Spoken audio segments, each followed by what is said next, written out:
I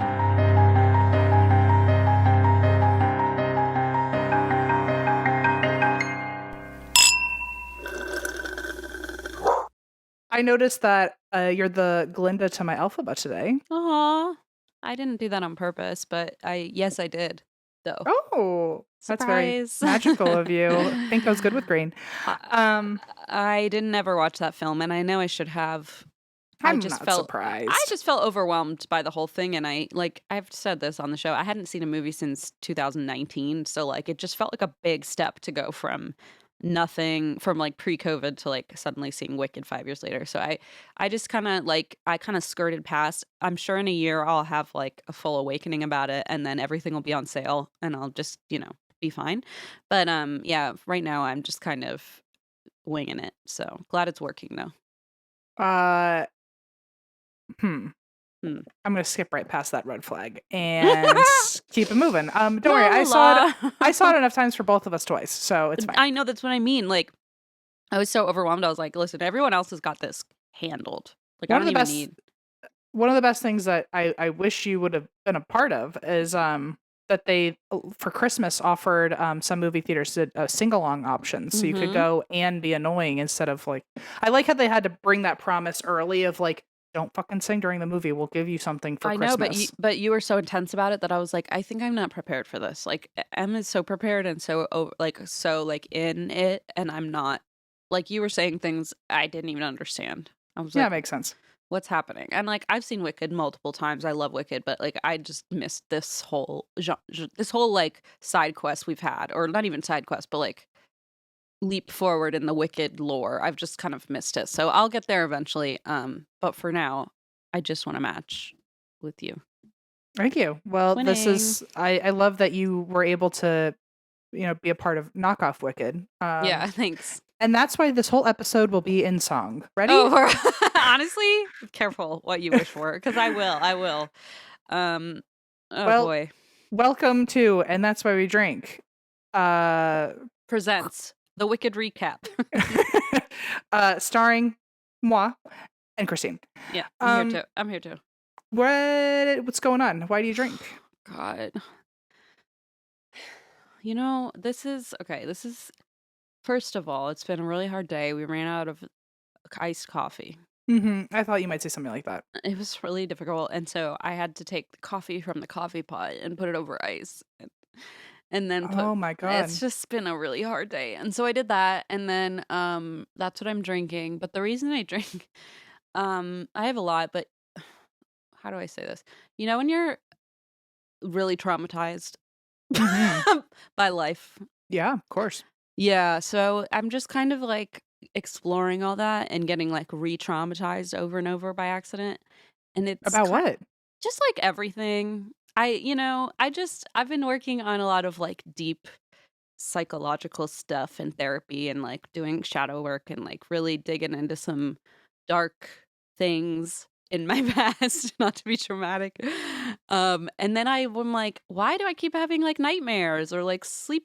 Like, why do I have insomnia? Why do I keep having panic attacks? How come I can't breathe? And it's like, "Oh, right, because 'cause I'm just, like, dredging a bunch of shit up to, like, Hmm. try and kinda get it out of my system." I think I've Mhm. held on to a lot, body keeps the score and all that. So, I'm just kind of, like, on a day-to-day basis winging my life, and, like, last night, I went to bed so late, and I woke up from, like, this weird nightmare at, like, 4 AM and was like, "Good morning," and I'd slept, like, 2 hours, and I was like, "I'm awake now," and I just kind of, like I just feel like I'm in kind of a space where my brain and my body and my soul are like, "Wait a minute, we need a chiropractic adjustment of all 3 of us or something to, like, put us Wow. back together." Okay. Well, I know a chiropractor. Do you? Yeah. Do I get a, friends and family discount is what I wanna know. If you wanted to be there, yeah. I actually think maybe that person that you're talking about may have, like, contributed to part of this, and Probably on you know some what I mean? level. And on some, like, dark psychic level, certainly. Certainly for me, yeah, For, but certainly for you, and I can't imagine it didn't like leak over. Like I'm sure the time we've spent together, all our shit has leaked over into each everyone's other's. sludge kind of slams It's into each other sludging eventually. around. Yeah. So, but the good news is I've been writing a lot, like a mad woman. Like I scrolled up through something had been writing, and I was like, what am I? Is this a manifesto? Like, what am I doing? And then I look closer and like, don't worry, it wasn't a manifesto. But at first I was like, man, I just have a lot of shit to say, and I think it's just I'm like purging a lot of like memories and things that I want to get out of my system and not be awoken by at like 6 a.m. Um, Hmm. so that's where Well, I'm at. And I didn't do you sleep, feel so my coffee being gone has been really hard for me. I get it. I get it. I mean, first of all, you're so brave with the coffee, Oh my God. specifically. Thank you so much. That I don't know heals how me. you've survived to tell your story, first of all. Well, I barely have, as you can tell. Second of all, do you feel like in this journey you're on, I mean, maybe it's too amorphous, big blob vagueness that you can't, you wouldn't know the answer to this, but do you feel like you're 50% out of the woods? Do you feel like you're just starting? Do you feel like it gets worse before it gets better?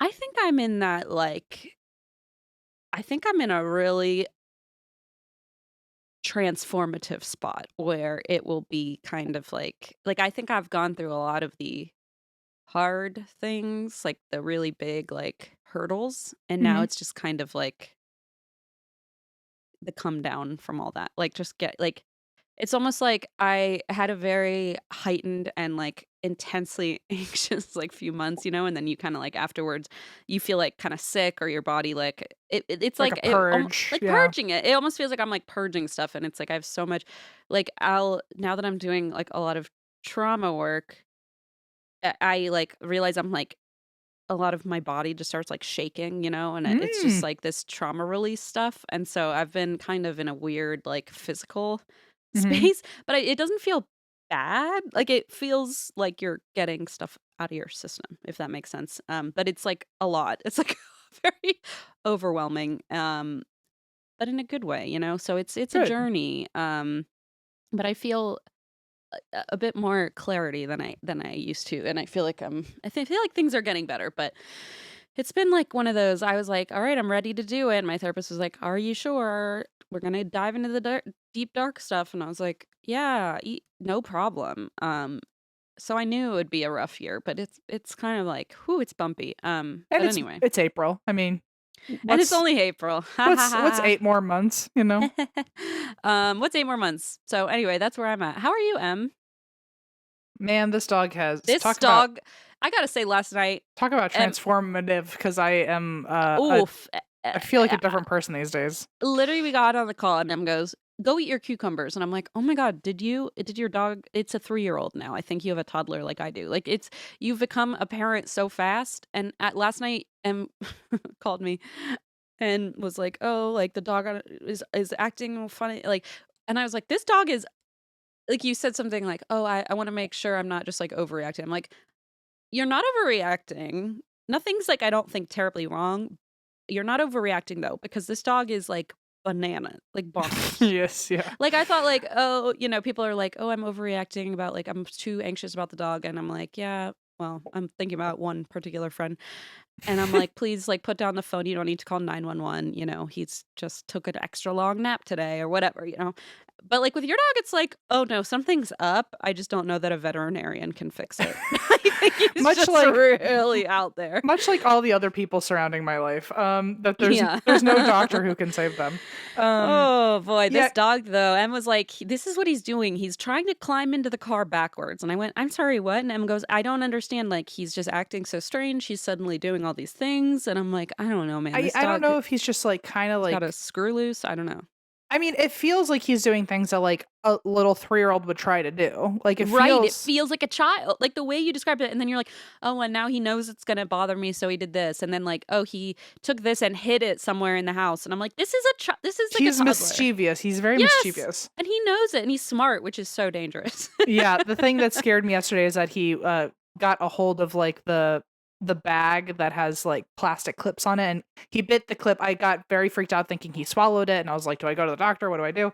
But I also it really overshadowed the fact that he is a lot like me, because in that bag was 5 M-sized handfuls of treats that were supposed to last a week, and he ate all of them. And then all the activity started with him. Uh-huh. It sounds like I'm saying ghost activity, but like it is sort of paranormal activity that he's doing. And he starts jumping into the car backwards, and he starts like weaving in and out around the sidewalk. And I'm like, I don't know if he's just like jazzed because he like gotcha good, you know, if he's like all alpha now because he broke the back. I don't know. Or if he's like has so many treats in him that he's like is hyper. Yeah, it was just bananas to witness. I was like, what the fuck is going on? And then Christine even asked, like, were there like edibles in your bag? I literally wonder. Like, and then is he high? And laughed and was like, no, I've already thought of that to check because like that's how like strange, erratic he's acting. Well, yeah, but he's better like, now, right? He's fine now. He seems to be. He by the way, the sound you're hearing, everybody, if it sounds like little rumblings in the audio, he has decided that only right here is where he wants to eat the bone that keeps him quiet. So so much for being quiet. It's actually a little annoying, but this is the most quiet he'll be, so we all have to unfortunately sit through this. So that's what's going on with it's like you brought sounds. Your kid to school and you're like, just sit. Well, I don't know if this ever happened because your parent is not a teacher, but my mom, when she would sometimes teach at UC and like one of us was sick, she would, or like was faking sick usually, she would bring us along and we'd have to sit like underneath her desk. like as if Sputnik was gonna happen. Like, I think like hide in case there was like a some sort of the major Kremlin's disaster on their way. No, because I think it's because probably she was like a TA and she probably was not supposed to bring her child to work, and I think she was like, go hide under my desk. And so I remember just sitting under there and drawing, and now I'm like, I probably wasn't supposed to be there. Yeah. Like, can you imagine being in a college class and then you're like, is that a person under that? Like, did I just see feet under that desk? Like, what's happening? I would be so freaked out. And like a little girl giggling. Oh my God. I'd be like, is this place haunted for sure? Like, for sure. Please tell me you snuck your kid in here. Otherwise, it's a ghost. Yeah, it was me. Hang on. No, we're not doing that. Can you eat that? Oh, no. Okay, good boy. And like 99% of the time, it would have been like a sinus infection. So I can't imagine it sounded very nice to have me under there.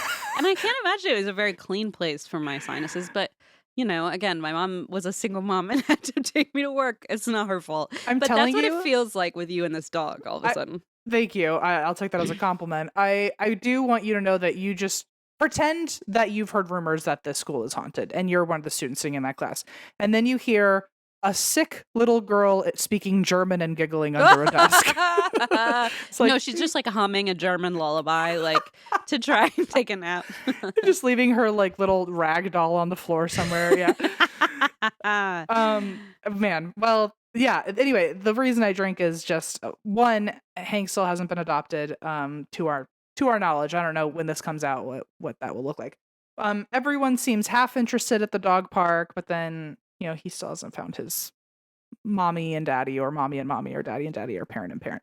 And I really want him to. One, because I'm so tired. Two, because like I just feel bad. Like I keep doing that thing where when he's like sleeping so peacefully, then I just think about like, oh, he doesn't have a home, and like I like start getting really emotional. No, that's how they get you. Well, it's not getting. I just keep thinking, hurry up, like find something. But no, I feel like my reality is slowly like being written for me. That this dog seems to just be my dog begrudgingly. And I keep wanting to find him a place. I want him to like have, you know, a yard and all that, but it's just, what if you found out that I had Megan screen all the DMs and emails so that nobody adopted him, so then you kept him forever? You know, can I do that? Is that a thing I could do? That's probably the most fucked up. Yeah. I think that's probably really fucked up because you're really not supposed to like force anyone to have a pet they're not ready for. But something is like, man, the second you said Hank to me when I asked you what his name was, I was like, Oh, that's an M dog name. Which Hank is isn't. wild because I would never name a dog Hank. I just feel like it feels so Hank. It feels so right to me. I have Elmo did too, but that one seemed like one you would name a like as an 8-year-old you would name a dog. That's true. No, I will say that him and I have gotten into like we understand each other now, and like I have a on most days he's very good. It's just his like if you leave him alone for too long, he's still like a baby and like just gets rowdy. And so like that was how yesterday happened where he bit into that thing because it was the first time I like left for a long period of time. Right. So like Does he have a crate? he has a crate, but if you come back within like a few hours, he's totally fine. This was the first time I was like testing like an all day situation. Oh, I see. So I knew I was testing the waters. And then So you kind of happened. knew So I you can't were be walking too into a bad surprised. situation. I literally took a big deep breath before I opened the door. I was like, what am I gonna find? But no, he's usually good if you leave him alone for, a certain amount of time. But yeah, we're figuring it out. And I will say this is not something I ever expected, but I am really popping off in the dog park community. I knew that you never thought you'd say that.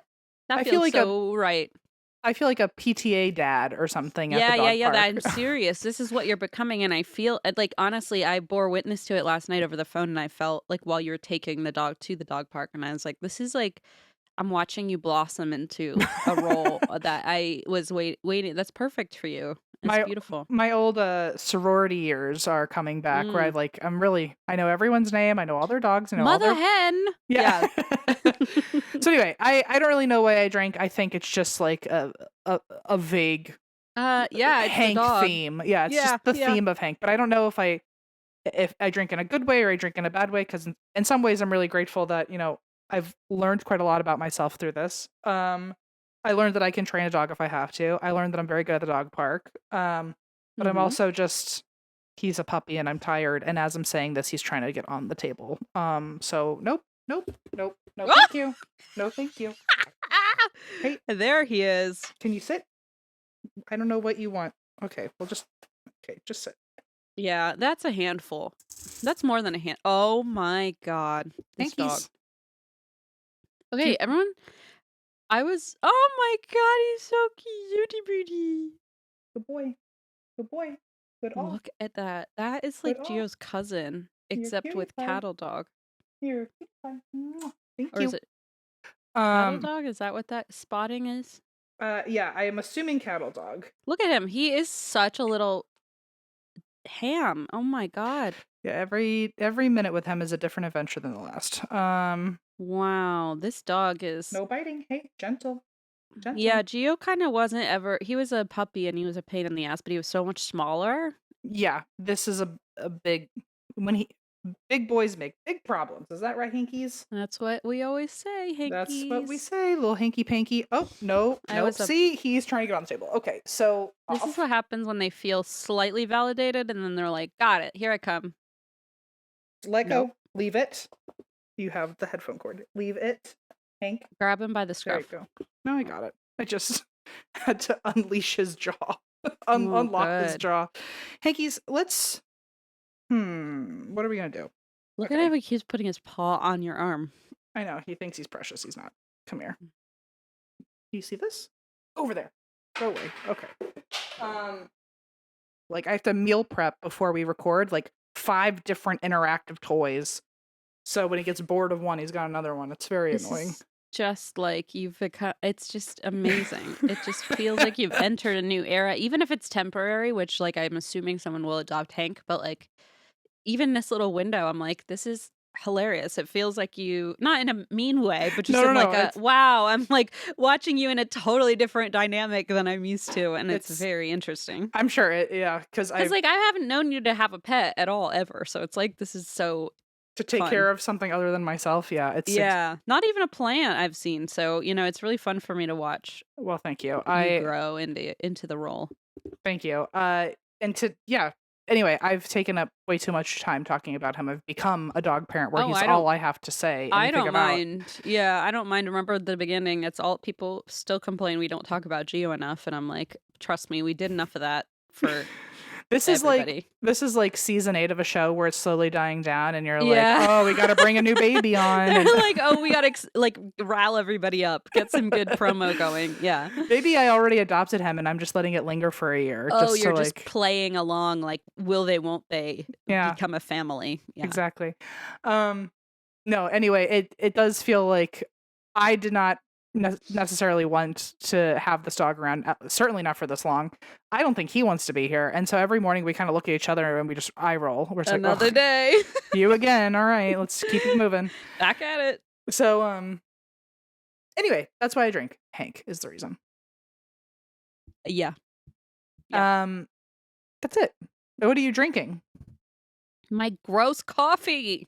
Oh, right. I'm drinking me a water until a certain someone whose name rhymes with spank. He's gonna hear the crinkle of the water bottle and go fucking nuts. Well, So I I have was to gonna very say, gently drink it. don't you dare squeeze that thing, or else we know how the day will go. He loves a bottle. So do Okay, I. well, before he notices that there's other food frozen available to him, let's get into a story. Yay! Oh, happy 222. I just looked at the Aw. clock. On the 2nd. Oh my god, yeah, 4-2. Yeah. Wait, sorry. Can I be What? selfish with my time for a second? No! I do have another reason why I drink, and it's a big one. Is that first of all, today is my mother's birthday, but yesterday was Aw. her first day of retirement. I saw And that. it's a very weird feeling to have her retired because whole her whole identity was like it was Yeah. her job.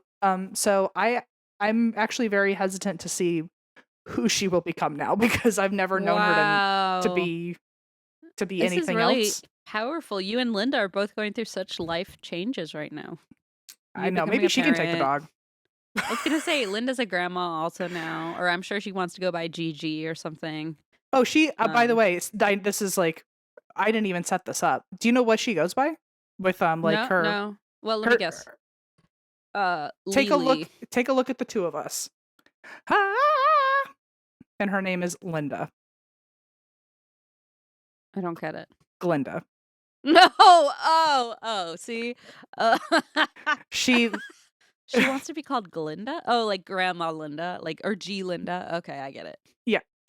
I didn't know this. I found out when Hey, other small actually, children. That's pretty clever. I found out when other small children saw her on FaceTime and went, "Hi, Glinda," and I went, "What the fuck did you just say?" And apparently that's the name she picked. I mean, So it really is like something you would do.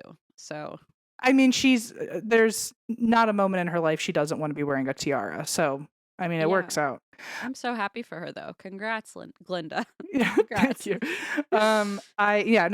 It's a very big time, and also she started her job at 23, and today she turned 63. So it was 40 whole years of her job, and so so you've heard your whole life. Yeah, she's had this. Yeah, wow, that's Yeah. really cool.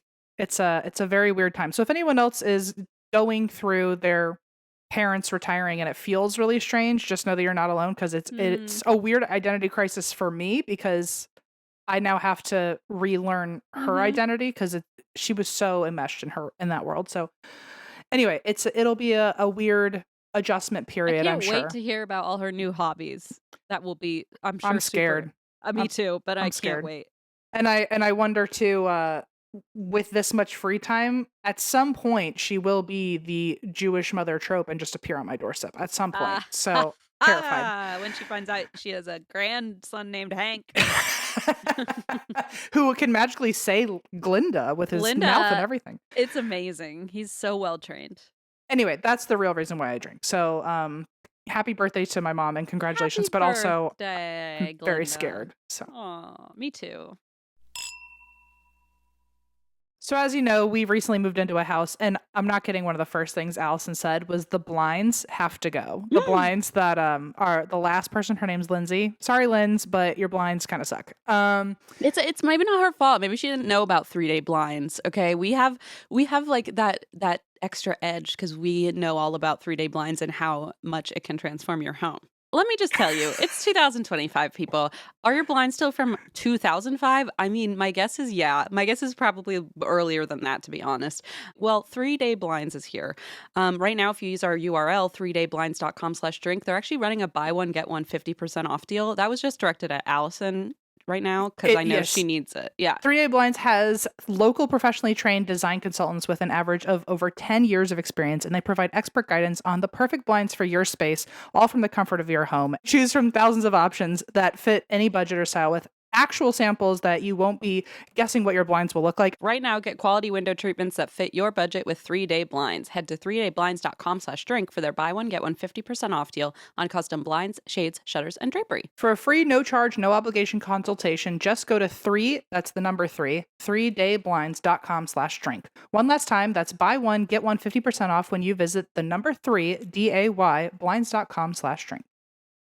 So, Christine, I tried to be productive this week and go physically grocery shopping. Why? And because I like to suffer, I suppose. Yeah, but I guess so. I hated it. I have really gotten so used to Hungry Root, just handling it for me that Yeah. I don't know what I was thinking. What were you thinking? You should have You Nothing. should have called me before you did that, so I could have talked you down. Well, they handle the weekly grocery shopping for you and recommend healthy groceries based on your taste, nutrition preferences, and health goals. And they make it easy to eat high quality, nutritious food when you're aiming for anti-inflammatory, gut-friendly, gluten-free, dairy-free, high protein, any dietary goals you have. All you have to do is share your preferences and goals and like the number of hungry and kind of mean toddlers in your house, and they will build you like the most beautiful shopping cart. Yeah, and the quality is top notch. There's no high fructose corn syrup, artificial sweeteners, or preservatives. Plus, their meat and seafood are sourced without hormones or antibiotics. We love Hungry Root. Take advantage of this exclusive offer. For a limited time, get 40% off your first box, plus get a free item in every box for life. Go to hungryroot.com/drink and use code DRINK. That's hungryroot.com/drink, code DRINK to get 40% off your first box and a free item of your choice for life. hungryroot.com/drink, code DRINK. Okay, here is a spooky story for you, Christine. I worked very hard on this, so you better be nice to me at the end. I'll try my best. I'll try. You know, it's hard for me, but I'll try. This is the Farrar Schoolhouse. And this is a 17,000 square foot schoolhouse. So in my mind, when I think schoolhouse, I think like a one room schoolhouse. This was a way to merge multiple one room schoolhouses, and it became a big ass school building. Oh wow! So it's a school mansion. Okay, so it's like, but it is it one building, or is it like multiple buildings on the prop? So there were multiple schoolhouses in neighboring counties, but I guess the towns were really small back then. So around 1919, this farmer, he donated 6 acres of his own farmland that I guess happened to like be central to all of those schools. And they decided to merge all of them. So I don't know if that means like build new things to connect all the spaces or just close them all out. Push them together. Or since they were all centrally located, all the kids could find their way to this new building kind of in the middle of all of it. Right, like a headquarters. Yeah. So this town was super small. They're merging one room schoolhouses. So it's like one step above the smallest you can be. But it's how many? But it's huge, right? Or no? How many square feet? 17,000, but I think that includes outside. I was gonna say that is fucking ginormous. That has to be the full land, right, or the property itself. That's like, I mean, it sounds huge to me. I mean, unless it's like many stories, and it's it's 3 stories in a basement. But it does. When I've seen, I did a whole like video walkthrough tour of it. You would. And it's like school sized. It had like a gymnasium and an auditorium, but it's all really stacked not on each other. Good at numbers, so I could be like totally off, and that's a normal size for a school, and I'm just being like, I don't know. So my house is under 1,000. So times my house by like 20. It's still. I guess that's like, yeah, it's not that. I mean, it's not. It's like big, but it's not. With multiple stories. Yeah, that's fair. Yeah, and since it's 3 floors, I'm imagining I don't know if you're a realtor, tell me, but I think 17 square feet is like including every single floor. So if you divide 17,000 by 3 Oh floors, yeah, then no, it's maybe it's per like, it's per floor as long as it's like a okay. livable, usable floor, not like a dirt basement sort of thing. Okay. So it's just like a really big house size, I would Actually, the more imagine. I think about it, I'm like, well, yeah, actually, that's probably not unreasonable to have a 17,000. I think I just hear one room schoolhouse, and I think it's like the size of my bedroom, and then I'm Yes. like, I had yeah, the same thing. it's I just like will, a because you think schoolhouse, you hear one room schoolhouse, and then you hear square footage that's in the 5 digits, and you're like, that yeah, doesn't feel right. feels weird. So anyway, it's big enough to be a fucking school. Okay, Um, but yeah, it's on old farmland. The town Farrar, Iowa. It's in Iowa. It's a super small town. I literally looked up the population today, and there's 13 houses. houses. Oh my god. Apparently there was these days there's roughly 30 people that like Oh my god. officially live in Farrar. I think it's like it borders several other big So it's counties. like a So teeny tiny little blip on the map, yes, maybe. Okay. a quote about their population, by the way. Uh, Mm-hmm. the speed limit sign doubles as the population sign, and the speed limit sign is 35. Oh my god! Wait, what a fun fact. I know, isn't that fun? I love that. And then the rest of the quote is the only growing population here is the cemetery. Yikes. Which great time for me to mention that across from this schoolhouse is a 150-year-old cemetery, Okay, now we're talking. which is where I think a lot of people assume the ghosts are from I because see. there aren't any documented deaths or anything in the school. So they're like, where'd the ghosts come from? And it's like probably the 150-year-old cemetery across the way. Yeah, could be. Could be they wandered on over when they saw a 17,000 square foot manor and were like, what's going on over here? They're like, that's better than my 6-foot-long hole that Literally, I'm in. like my fucking box they put me in, you know? So that was 1919 that the farmer donated his acreage, and by 1922 the building was completed. And now it's a school. Okay. But it was a very lavish school for 1922 because it had boilers, electricity, and indoor bathrooms. Wow, that's pretty big, I feel like, for a school. Yeah, and it was so big that a lot of the town, all 36 people, All three of them. Yeah. some people were really upset about how much spending, like public spending, went into this school. Oh, well, they're probably like, why are all the elementary kids getting fucking indoor bathrooms all of a sudden? Like, Yeah, back in but my day. I think that's that it must be a common thing around that time because I think it was the squirrel cage jail or there was some jail that in the town the jail was the only place that had a bathroom and everyone was Potawatomi County. pissed. That's my That's right. intrusive thought. He's back. There was a jail that I covered at some point. I think it was Squirrel Cage Jail where people were so upset that only the prisoners had a toilet and they didn't.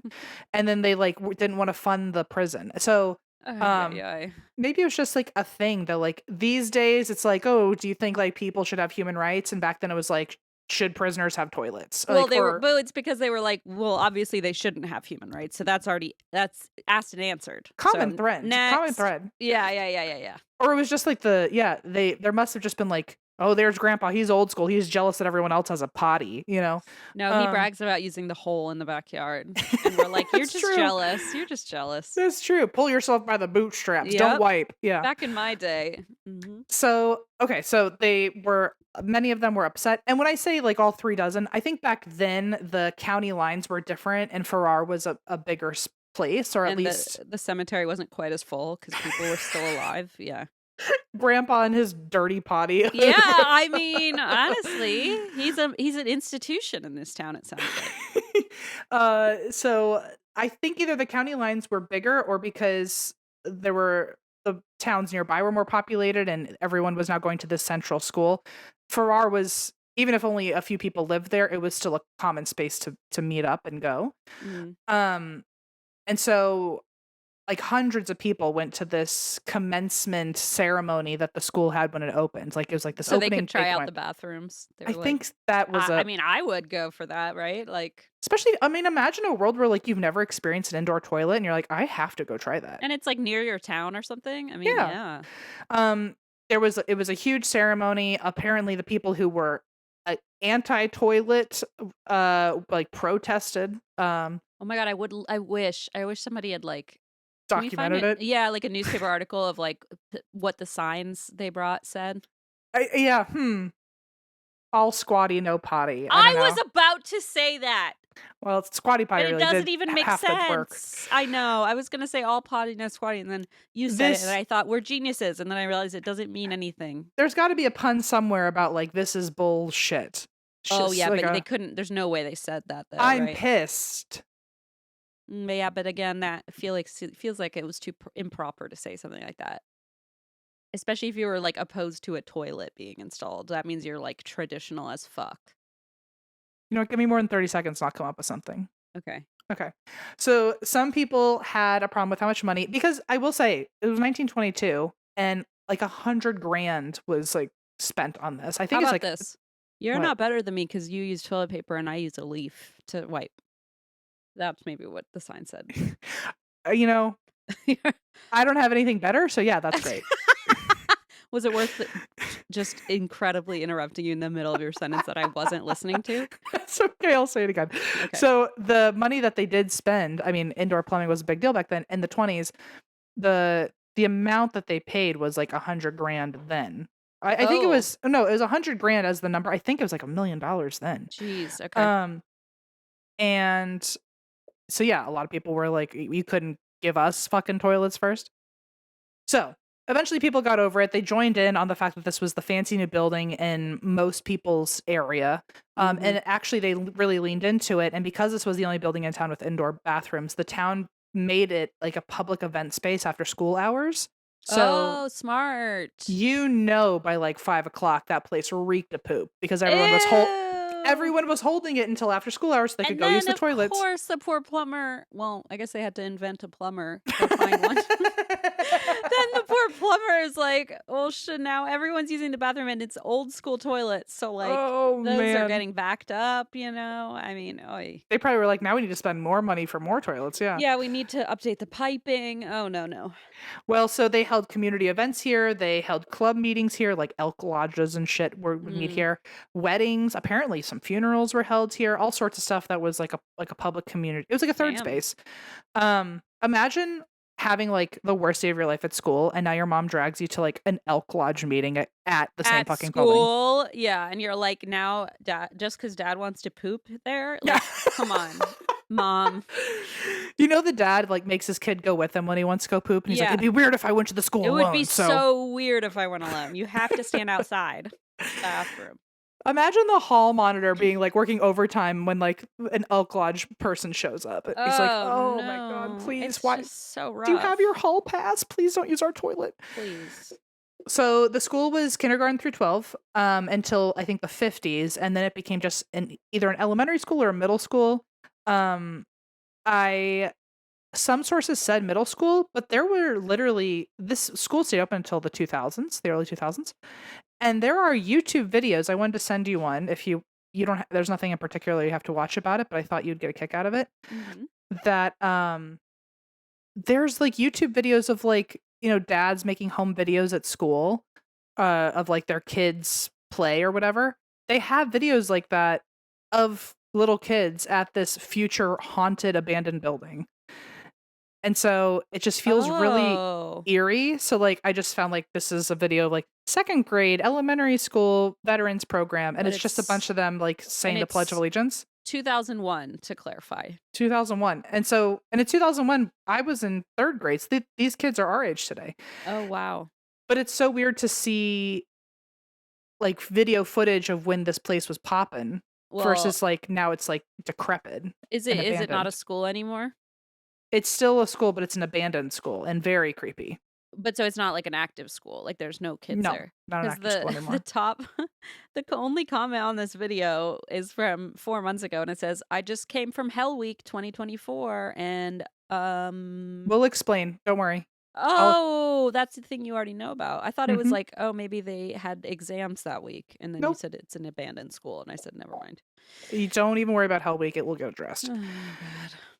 So, yeah, it was kindergarten through 12. Then it just became an elementary school. At least some people say also middle school. Sat abandoned after 2002.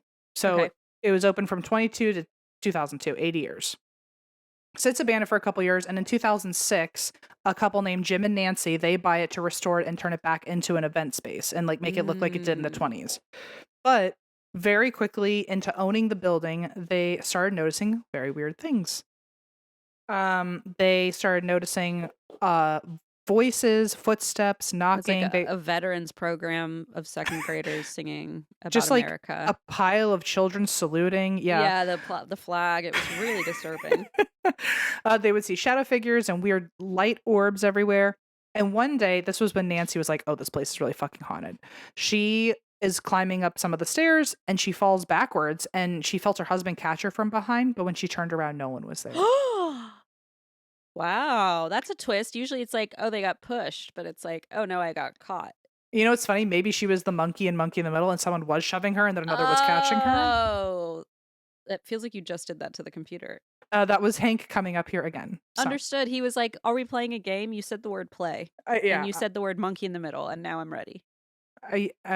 Apologies to whatever disgusting chewing sounds you're all hearing right now. So Nancy falls and gets caught by something, and then she's like, oh shit, like this place is haunted. A few weeks later, though, Nancy's walking on the same steps, and when she turns the corner, she's stopped in her tracks by a full body apparition of a little boy on the stairs just staring at her. And she remembers clear as day, like his feet were on different steps, his hand, he was holding the railing, and he looked right at her, and then they disappeared. Oh my God. So, wow. Because that's one of those where you're like, oh, he was like surprised as she was almost like yeah, like he was like, oh, I gotta get out of here. Yeah, it makes me question, like, is he intentionally like showing himself because he didn't think she would be there? I don't know. It's just so weird to think about. Yeah, it's like, or did you want her to find you? Yeah, is that I don't on purpose. It makes you think like around every corner you're not at, are they just having a party hoping you don't see them? Like, and they usually disappear right before you look, you know? Yeah. Well, eventually and keep in mind, like they bought this place to build it, but they were one of like ahead of their time in terms of like weird living, and they lived on the property. They lived. Oh, cool. They live in the school building while they're restoring it. Which like if you had to live in a school house, a big ass school. I don't know the answer to this. I don't know where they were staying, but what room would you pick? Oh, I like this. I feel Just like I sleep would probably pick the art room.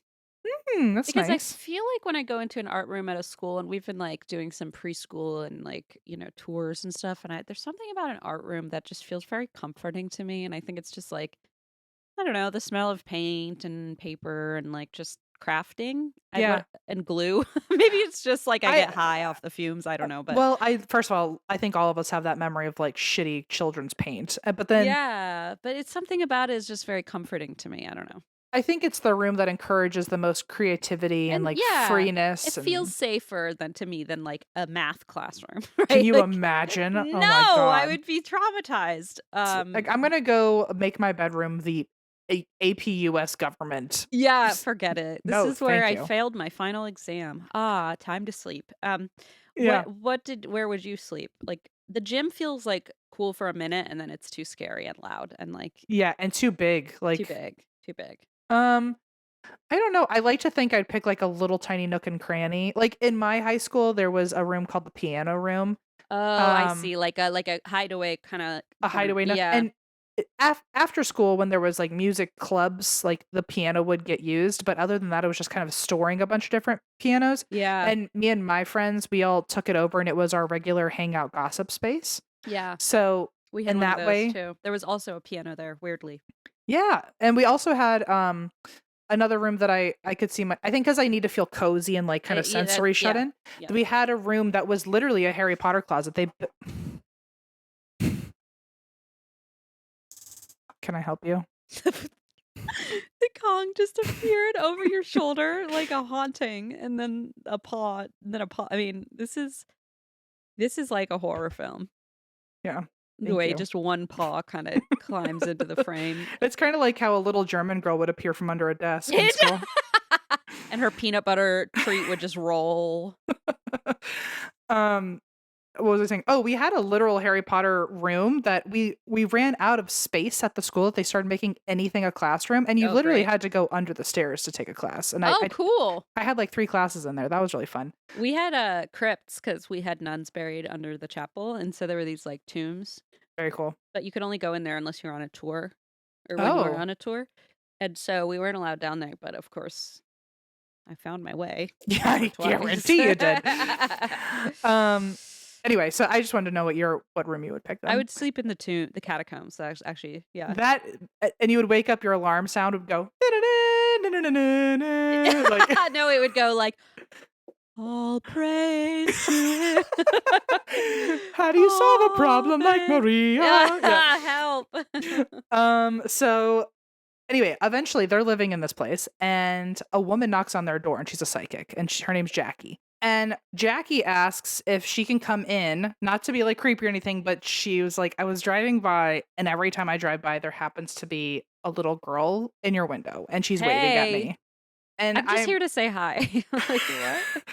I don't think she knew the history originally of the building because for her to, I mean, she must have. It looks like a fucking school, so I guess, me too. I'm not even doing anything with my thumb right now. Why is it? I mean, it's correct, thumbs down, indeed. But like, I didn't even move. My hand's not even in the fucking picture. Well, she's like, there's this little girl here, and I gotta go do something. I gotta help her see the light and let her I be gotta gone. go do something. Okay. So she offers to look around, and Nancy and her sister show her the house.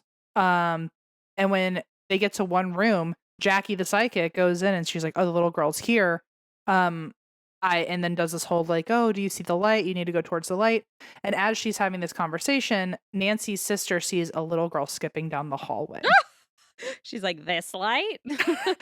And they later played back a recorder that they were using at the same moment. And right when Nancy's sister saw a girl skipping down the hall, you can hear a little girl giggling. Oh no. So Jackie tells Nancy that she needs to Jackie the psychic tells the homeowner Nancy, you should start letting people come and do investigations and look around and like really lean into this, especially if you're trying to restore this place. It could be really good money. Ah. So that's how Nancy and her husband started saving up for restorations. They were charging for tours and all that. And keep in mind, they live in the building. So during investigations that people are charging for, they would just hunker down in their bedroom and just stay quiet. Oh, so they'd be like upstairs, like, oh, just please don't make them too mad. We're trying to sleep up here. Yes. So one paranormal investigator who was really connected to the house, I think he was a tour guide there for a second too. His name was JD, and he really wanted to help restore the building and came up with this idea for like leaning into like the school theme and created like a spooky prom idea. Oh, that's fun. And so they used to host spooky themed proms during this when it was Nancy's house. They end up selling it, fun fact. But during this era, they have this prom event where it starts as a prom, and when midnight hits, it becomes an overnight lockdown and investigating. Okay, that is my dream life. That is my dream. So a lot of people have investigated here. A lot of people have toured here. Some of my favorite people that have been here, I wanted to give a shout out to. One of them was Stephen LaChance, who was the main character of the story I covered in episode 325. He was the Union Screaming House. The house just kept screaming. Oh my God. Why do I remember that name? It's like I remember it. That was a creepy one. Another one is Dakota of Zach Bagans fame. Oh, I remember that guy. Yeah. Her previous Zach Bagans fame. I think they have beef with each other now. And then this is a random one, but it was did you see, speaking of beef with Zach Bagans, did you see Nick Groff's April Fool's post? No. He posted like, I'm returning to Ghost Adventures and I'm bringing my wife with me. And everyone Evil. was like, I thought Evil. it was so funny. I was like, that's a good prank. Pretend your beef with Zach is over. Just kidding. I still fucking hate him. It's actually hilarious given like the fact that Zach is just trying to be like have a normal fucking life right now with all the errand stuff going on. Yeah, it was kind of rough. Although not really, because Zach also posted, did you see he and Holly broke up, I guess? Or maybe that was also... They broke up a long time ago. Yeah, they broke up again. That's what Reddit told me. They broke up again. But then he posted like, she said yes, and it was some random girl. And everyone freaked the fuck out, but it was April Fool's. Oh shit, really? He said like, she said yes, and like posted a girl with a ring. Oh, so even though he is in a weird time with Aaron, he wanted to do a funny joke about how he's getting married. I was gonna say, is everyone just trying to like? Is everyone just pretending like redirect the Aaron drama somewhere else? It feels kind of like too soon to joke about getting married, but what do I know? Right? What do you know? What do I know? Not much. Especially when, like, I think well, I don't know how they ended. I would love if I could sit down with her for 30 minutes. I wouldn't even ask a single Who, thing about Holly? Yeah. Oh, yeah. I wouldn't ask her a single thing about Hugh Uh, Hefner. I would ask her a million things about Zach Bagans. well, yeah, certainly. That would be the juice. That would be the tea. God help. So one of the other people that I thought was really interesting that's come here was Corey Taylor from Slipknot. Um, Whoa. who apparently had his own experiences there, but he was written about in every article about they were like, and Slipknot's been here. And I'm like, okay, like I mean, that we're uh, probably like the only people who are not in the Venn diagram of like ghost hunter lover, paranormal lovers yeah, in middle America, Slipknot lovers. It's I don't probably get a it. circle, and we're probably the only two people on the outside. I don't know if that's true, but it feels like maybe that's a big crossover. Well, fun fact, Slipknot's been there. Yeah. And the school even has a Facebook group called like the evidence page where people can just post their Ooh. evidence. A lot of shows have been here, somehow not Ghost Adventures. But My Ghost Story, Ghost Stalkers, Your Favorite Kindred Spirits has been there. Yes. And then you've heard of the YouTubers Sam and Colby, right? Yes, I have, and I've watched some of their ghost stuff, and I'm like, you people are out of your minds. Yeah, so we'll get to them in a second, but it's also all over YouTube. I want you to know that I watched like 20 investigations footage of this place. Like it's everywhere. You just go page after page for this And schoolhouse. people will just post stuff. Okay. Mhm. I will say I mentioned this earlier, but Nancy and Jim eventually ended up selling the school. And I will get back to that later, but that's all you need to know for now. So, Okay. Nancy and Jim sell the school. So this has to be, I think it was 2019 that they sold it, I think. 2019. Or Okay. no, no, it was like maybe 2 years ago. So yeah, it ends up becoming like just a space that's being used for investigations. Okay. So as for hauntings, one thing that's super creepy about it is it really does look abandoned. There's like the walls are decrepit, but there's like messages all over the chalkboards from investigators. There's homework in the desks. There's coats in the lockers. Like the original chairs and decorations are in the school. There's a little German girl under the desk. She's just humming her lullabies and she wants to be left Leave her alone. alone. She has a sinus infection. S- Except she's faking it, but it's fine. So I, for the sake of trying to be concise with it, because I mean, I watched so much footage, I could give you examples of each of these, but I'm just gonna say them quick. People here, that's one category. People here at the schoolhouse when they're investigating, walking through the rooms near you, above you, and below you, just footsteps everywhere. It's bad. People hear conversations in off rooms. They hear music playing. They've heard old radio broadcasts Oh, I playing. love that. That's cool. And they've even gone into rooms and then found an old radio in there that was unplugged. Isn't that crazy? That's cool. And it's like, what is that radio? It reminds me of Brave Little Toaster. You know, he's like, I just want one last hurrah. That's right. He's just He's just one cigar, one more cigar, and I'm done. one more, yeah. There you go. People hear laughing, they hear heavy breathing, they hear whispering, whistling, intelligent taps and knocks. That's a huge one here. It's like, oh, can you knock 4 times? And then it does. Slamming doors, slamming lockers, Mm. basketballs from the gym bouncing. People hear All of those in a dark building that used to be a school is so scary. and shoes squeaking in the gym. Ooh, like that's when you asked earlier where would you sleep, like my first thought of the gym was like that squeaky sound and not knowing where it's coming from. Like Yeah. that would scare the absolute shit out of me. People hear the bell ringing. That's Terrifying. cool. That's so cool. But I hope it's like a quiet version. Can you imagine if it's dead silent in the middle of the night and then you just hear Oh, Yeah. I would just lose my mind. I mean, hopefully it is that loud because that would make really good content for somebody like Jack and Colby. Yeah. People hear shuffling, dragging, hissing in one of Ew. the bathrooms. That's just that girl that everybody had in their class who pretended to be like an animal, Like a snake, yeah. a snake or a wolf or something. Yeah. Oh, Wolf Girl, of course. Yeah, wolf girl. Here's my least favorite one is that you can hear children singing, like choir music. Ah! That's bad. That's a Hot fucking cross buns. the fucking recorder, just wrong notes over and over again. I mean, talk about torture chamber. So that's what people hear. That's at least the majority of what people hear. People see, as a whole other category, a kid walking through the gym. No thanks. Nope. They also see another kid walking out of a closet in room 206. 206 or Aw. 205, I forget which one. It's called Mrs. Martin's room, Whoa. and it's one of the most haunted rooms. She's What like, did she do? Lock them in the closet? This place sounds scary. apparently, if you say her name in there, a bunch of machines will go off. Oh, so it's like Bloody Mary, but Mrs. Martin. Imagine being a teacher and No. you're live and you barely get any fucking money. And And- any respect and any, yeah. Like that, like tip of the iceberg is you don't get enough of anything you deserve. Right, and then right. imagine dying and 100 years later, you're still teaching there? Like, Except you're just but no being, money. right, and you don't get any say. Everybody's just bothering you constantly.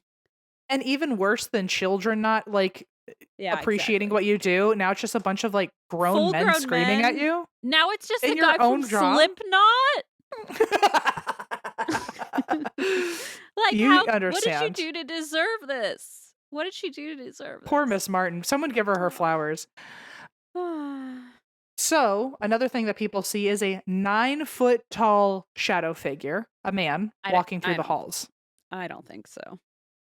People see shadow figures leaving the principal's office, including one very notorious shadow figure known as the principal, and he is a very foreboding character. Ew, but he's not the 9-foot tall one, is he? Because that's even worse. Like, I don't think so. I don't know. Actually, but I I was don't gonna think say so. it's worse, but maybe it's not worse. Maybe it's worse to have a 9-foot shadow and the principal. Yeah, well, apparently a lot of people see or hear the principal when they're acting up, but it's like he's still clocking like behavior and he's a disciplinarian. Yeah. There are other shadow figures that peek around corners at you of all heights if there's kids and adults. Oh, There are shadow figures that get right up in your face. People have said that they like just turn and look to their left and there's just a face in their face. People have literally seen locker doors swinging, like moving by themselves. The janitor has seen the gym lights turn on by themselves even after he just turned them off. And then I have 2 clips I want to show you because I think both of them are really cool. So I'm going to send you one first. Let me go find where I left this. They're both very quick. Otherwise, I would not do this to you. So no, do it. I want to watch. Here's the first one. A lot of people say that because it was a gym, like a lot of balls roll around and stuff. So one common thing that investigators have started doing is leaving some sort of like kickball or soccer ball or whatever on a tripod and then saying like, can you knock the tripod over so the ball will roll off? Ooh, that's kind of fun. So here's a video of that. You shake that tripod, make that soccer ball fall off?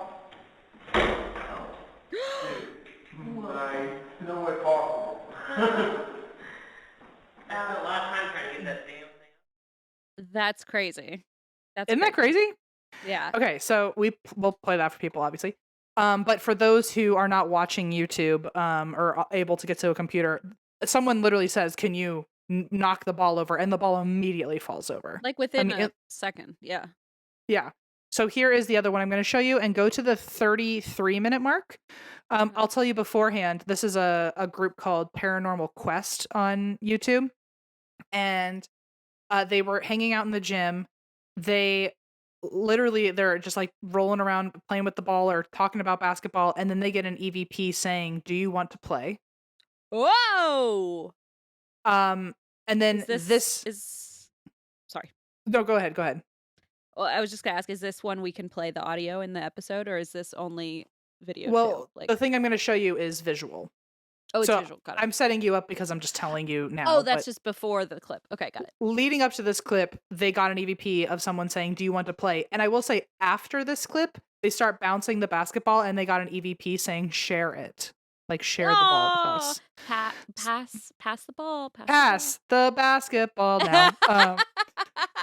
Not to me, though, because I don't know how to play. Go to the 33-minute mark, and they're in the gym. Here, I tell you what. I'll roll it to you, and then you can push it back.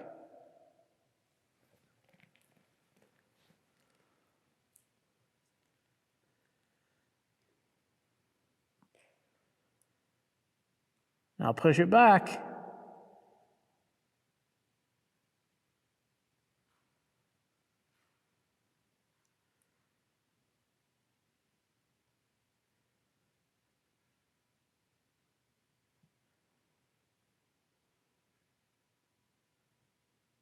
Can you push it back?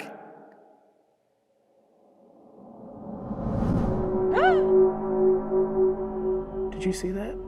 Did it move? It moved. The camera was pointed right at it, man. So It totally just moved. Dude, Isn't that weird? So for those who didn't get to that's freaky. for the people who didn't see, they literally it's a basketball just sitting still on the gym floor, and they say, "Can you roll it?" And it immediately starts rolling by It itself. kind of like wobbles though, and it's almost like it doesn't even roll. Like it doesn't go anywhere. It just like starts to wobble, which almost freaks me out more because it's like, I wonder if it just can't get the strength to do that, or if it's just like, Oh, what I thought was that it's able to hold it and like roll it around and like oh, not maybe and keep that. it from moving. It just looked like less of a, like it looked like, I don't know, like if I were a ghost, I think it would be more impressive to like kick something or like, Like make kick it into your move. face or some shit, Yeah, or just like something sink a fucking dramatic. 3-pointer. Are you But kidding like me? the way that it just kind of wiggles, it's almost like maybe Yeah. it's, I don't know. Yeah, I don't know. But anyway, so I thought those were two really cool visual ones. And what people have also experienced here is they've had doors slam right into them. They've had things thrown at them. They've had equipment thrown through the building. They can smell cigarettes, which since it was the 20s, I like to think it's the kids that were smoking. They have a bathroom now, so they know they can sit in the stall and smoke a cigarette. Yeah. A bunch of machines constantly are responding intelligently. I mean, every machine that you and I have ever used has worked here. Cool. The flashlight game where it turns on and off intelligently has happened. Like literally they'll say on the count of 5, and on 5 the flashlight will turn Yeah, on. it feels very, in both of these clips too, like very timely, like maybe Very they're quick just to like very good respond. students, like very. Oh yeah. They're Well, the they're like throwing shit across. Maybe some of them are throwing shit across the room. Some of them are following the rules, and I there's don't know. a little bit of everyone for everyone. Yeah, someone's smoking a cigarette in the bathroom. We got kids of all kinds. There's been many successful Estes methods here. Ooh. People have also felt hands on their back. Not just like someone was pushing you, but have just felt hands on their back. People have been shoved. People have been grabbed and scratched. One guy had his head pushed into the coat hooks. Oh, God. Another one was shoved into a wall. Another one was pushed during a Ouija board session while the board was spelling "Get Out." Ew. Machines will glitch and turn themselves off, or they'll refuse to do their job. They'll claim there's an error, even though the machine shouldn't be malfunctioning. And then it works totally fine once you've left. There's a tall shadow man, not the 9-foot one, but there's another one. Great. And apparently he's around like 6 feet because there was a caretaker at one point living here who worked for Nancy and Jim. And he described the tall shadow man. He was like, he's tall. He's about my build. He respects you if you respect him. Oh, and a lot of people have come through here and said that the shadow man is actually future me when I die, still watching over the building. What the fuck? Which is whoa. Which is wild because that's my theory about that ghosts. is literally, you've said this before, like to the word. And he did say, he was like, I don't know if it's me though, because I have seen him with my own eyes and he has red eyes. And also, whenever I look at him, I lose my hearing in the moment. And also he has flown straight up into the ceiling and then shapeshifted into an old man with jowls and then disappeared. But what do I know? It could be me. I mean, holy shit. And then he said, but then again, I can see myself messing with myself. Oh, this guy, he's turning this into, he needs to stop because it feels like he's getting too meta with it and it's going to 100%. start like circling in on itself. Like he knows that future him is going to prank him, but now, oh my God. It's like who came first, chicken or the egg? It's like, you're like messing with the space-time continuum. And of course he is, because I can tell just by the way he talks that this is exactly who it is. I've never, that's amazing. That's really incredible. My dream is to mess with the space-time continuum. If I die, please know that's where I'm going. Trust me, I'm already bracing myself. Even if the door is locked and that's like an employees only space of the other world, I'm cracking in. Please. Yeah. As if that's ever stopped you. I'll just go to like a schoolhouse where I know you'll be like an abandoned schoolhouse. I would be barging around. Yeah. Not knowing how to kick a basketball or I don't know. You know what it reminded me of, the ball though? Sorry, I just thought of it. I think maybe that's why it stuck in my head is like yesterday I took Leona to soccer class I say that loosely, but I took her to soccer, and I like they're how it's soccer class and not like soccer practice. soccer. Okay, that's my fault. I don't know what it's called. It's soccer practice. There you go.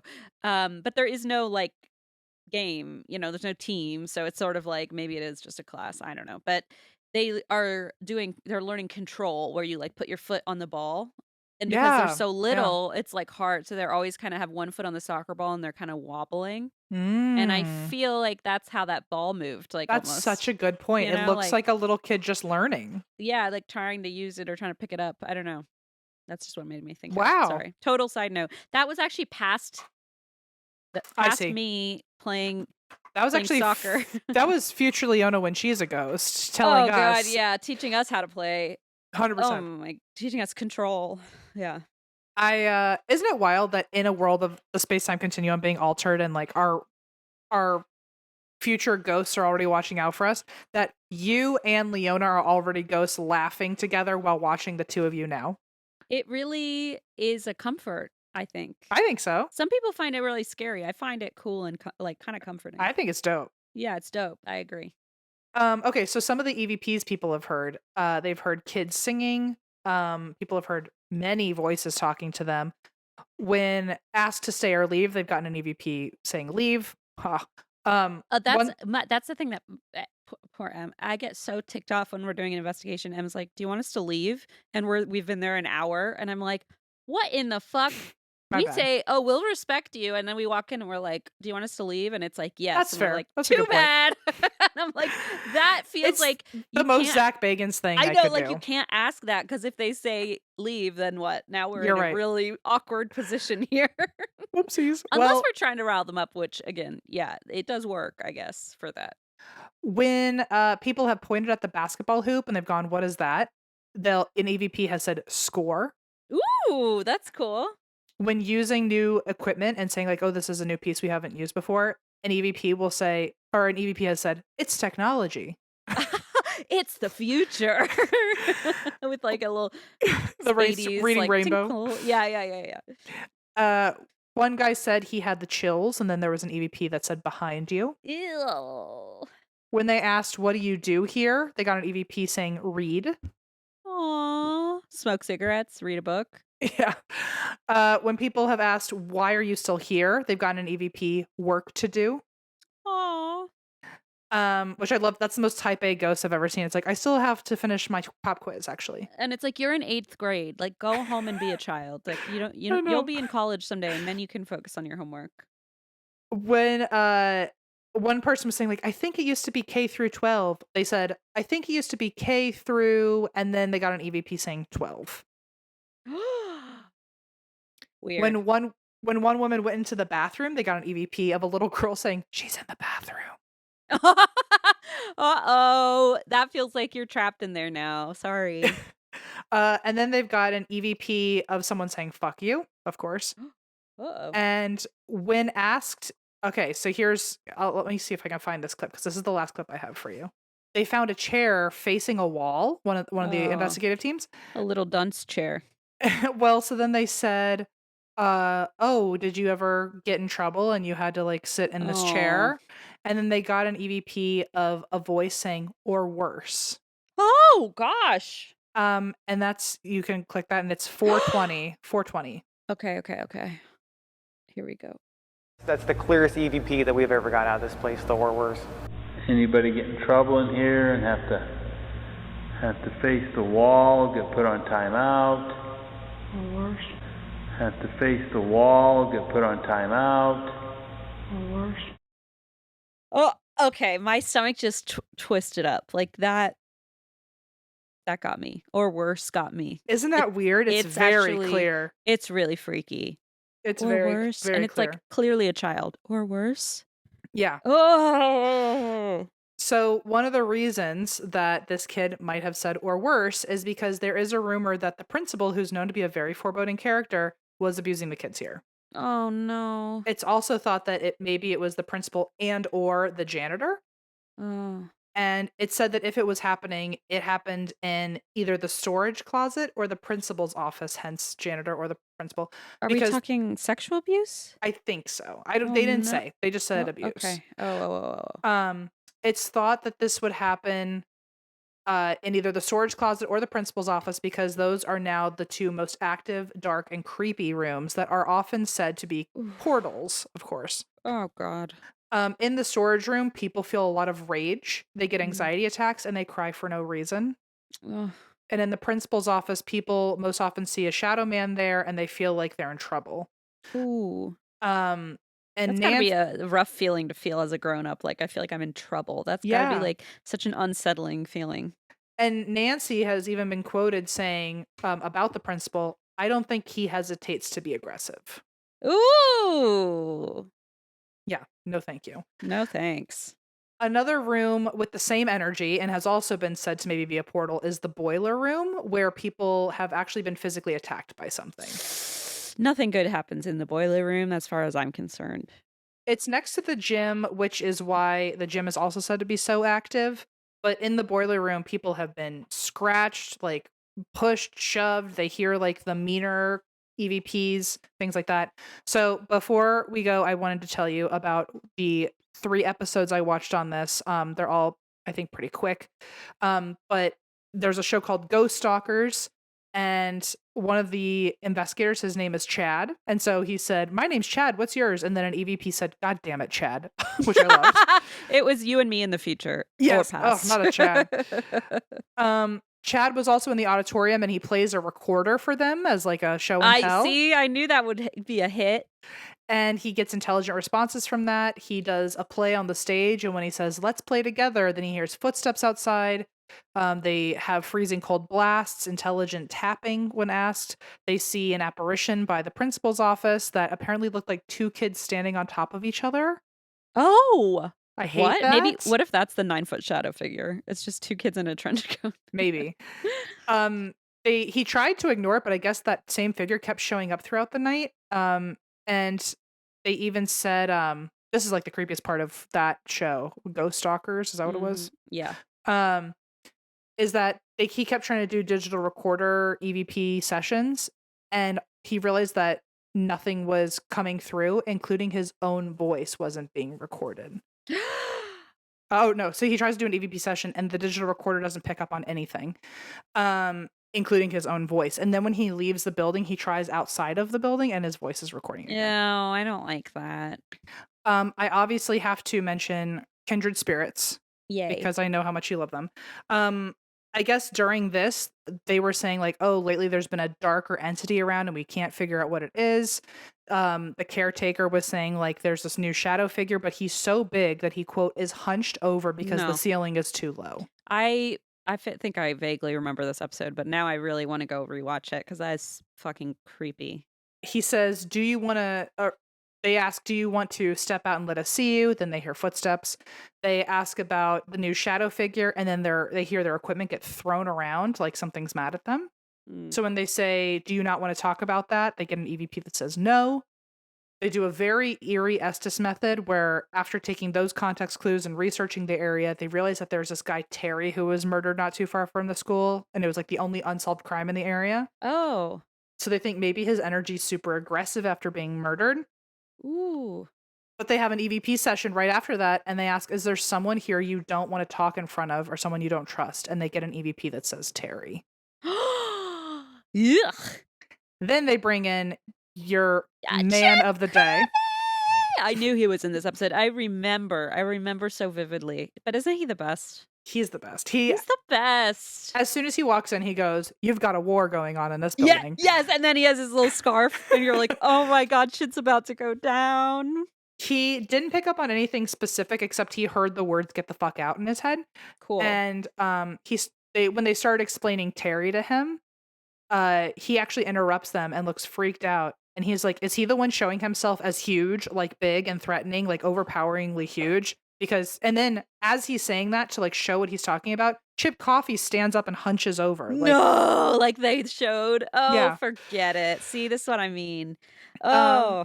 Then they end up doing this Estes method, which I don't even know if you want me to get into that, It's Sure. very creepy. Okay, Very okay. creepy. I mean, listen, then yeah, go for it. I don't want to.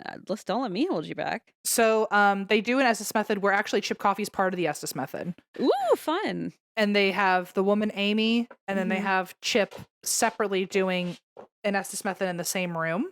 Okay. And then Adam is the one asking them questions. And it sounds like Oh yeah. Okay, I see what you're saying. it sounds like Amy is talking to Terry, and then Chip Coffee's talking to the kids. Amy's talking to Terry. Oh, okay, I got it. Oh, weird. Okay, creepy. So these are the things that they hear. With you, hello, good evening.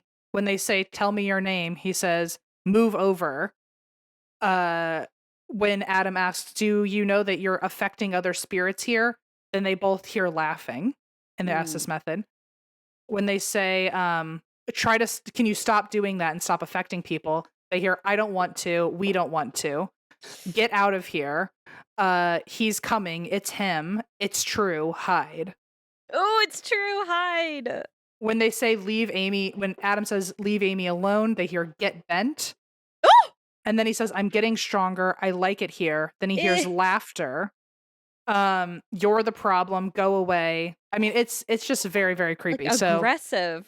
very aggressive. So please go watch that. I'm not doing it.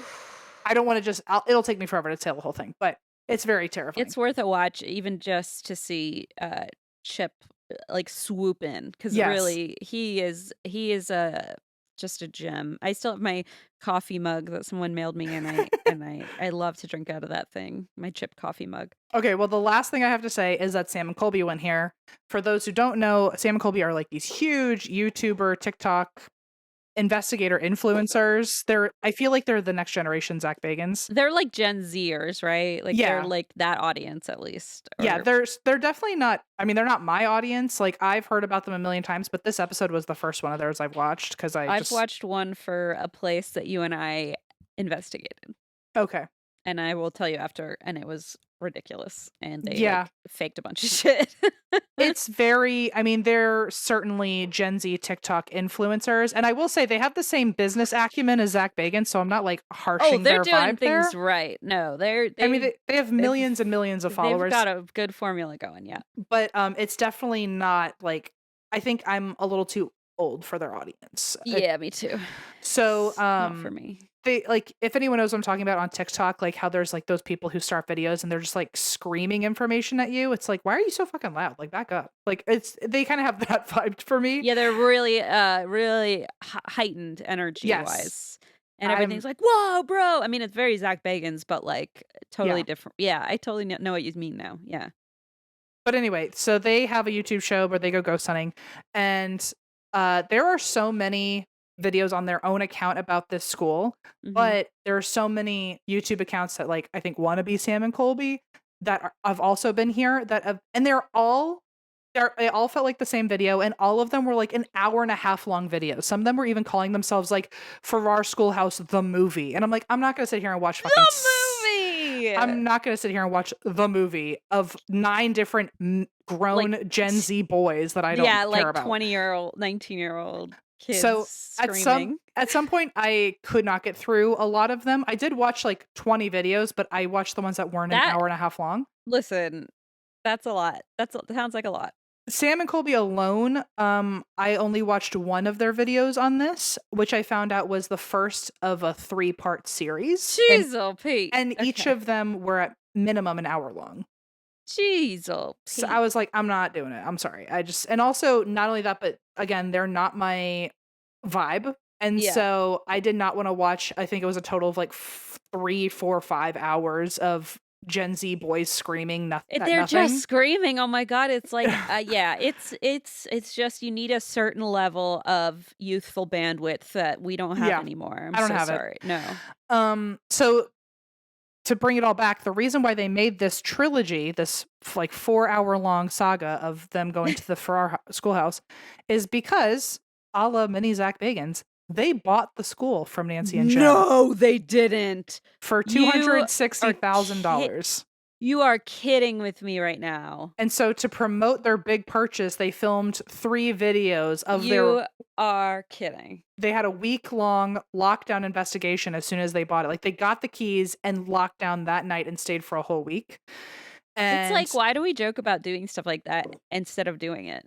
It makes I me mean, mad at me. It makes me mad at us. Like, why aren't we what doing fun if stuff like that? what house should we buy?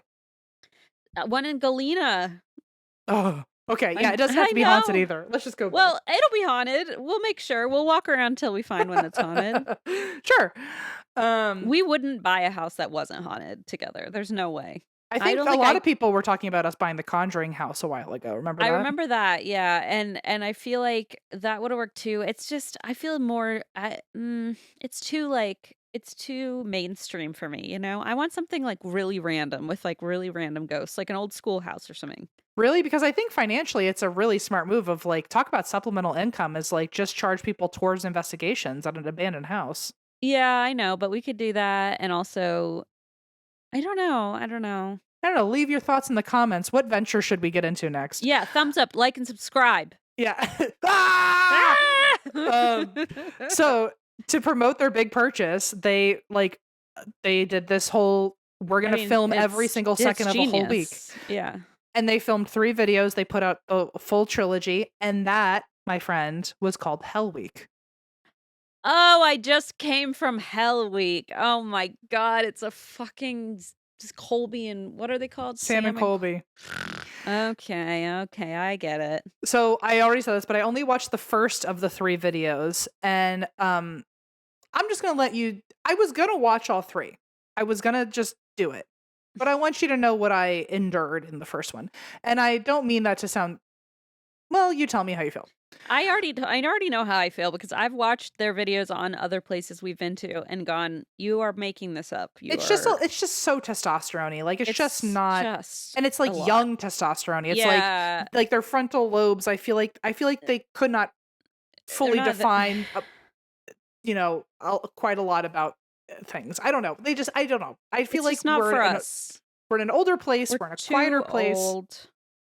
It's not for me. And I just really can't stand testosterone. I really flee from it. So, I did watch the first one, but immediately I could see where they were going. I get the business mindset of like, they brought in a bunch of spooky influencers to collaborate with and make a big deal out of it. I totally get that. One of the people they brought on was, I guess, a psychic, or she was a practitioner in some way. And she said, which I think was a good idea, she said, oh, well, since you're the new owners and you might be coming in a little hot because these ghosts have been here for 100 years before you, maybe you should show some respect to the ghosts by doing some sort of like, giving a moment of gratitude to them and like telling them that you're going to love the property the right way. Offers that they do like some sort of peace treaty ritual at a sacred tree. At a sacred tree. And I'm like, I didn't hear anything about a sacred tree anywhere else. Sacred tree. Okay. All right. That's where I don't know. I'm going to assume that this person knew what they were talking about, but I didn't hear about that anywhere else. So it felt kind of weird. Did they go to a sacred tree?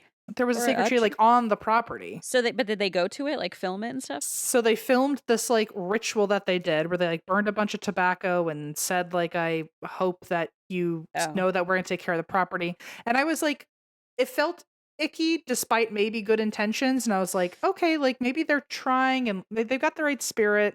But then the literal next scene is something really that just felt kind of like the antithesis of the calm peace treaty. What'd they do? So they called this whole week event Hell Week because they decided to do this bit where they were going to give each other challenges that they had to do throughout the week while investigating and staying overnight here. Right.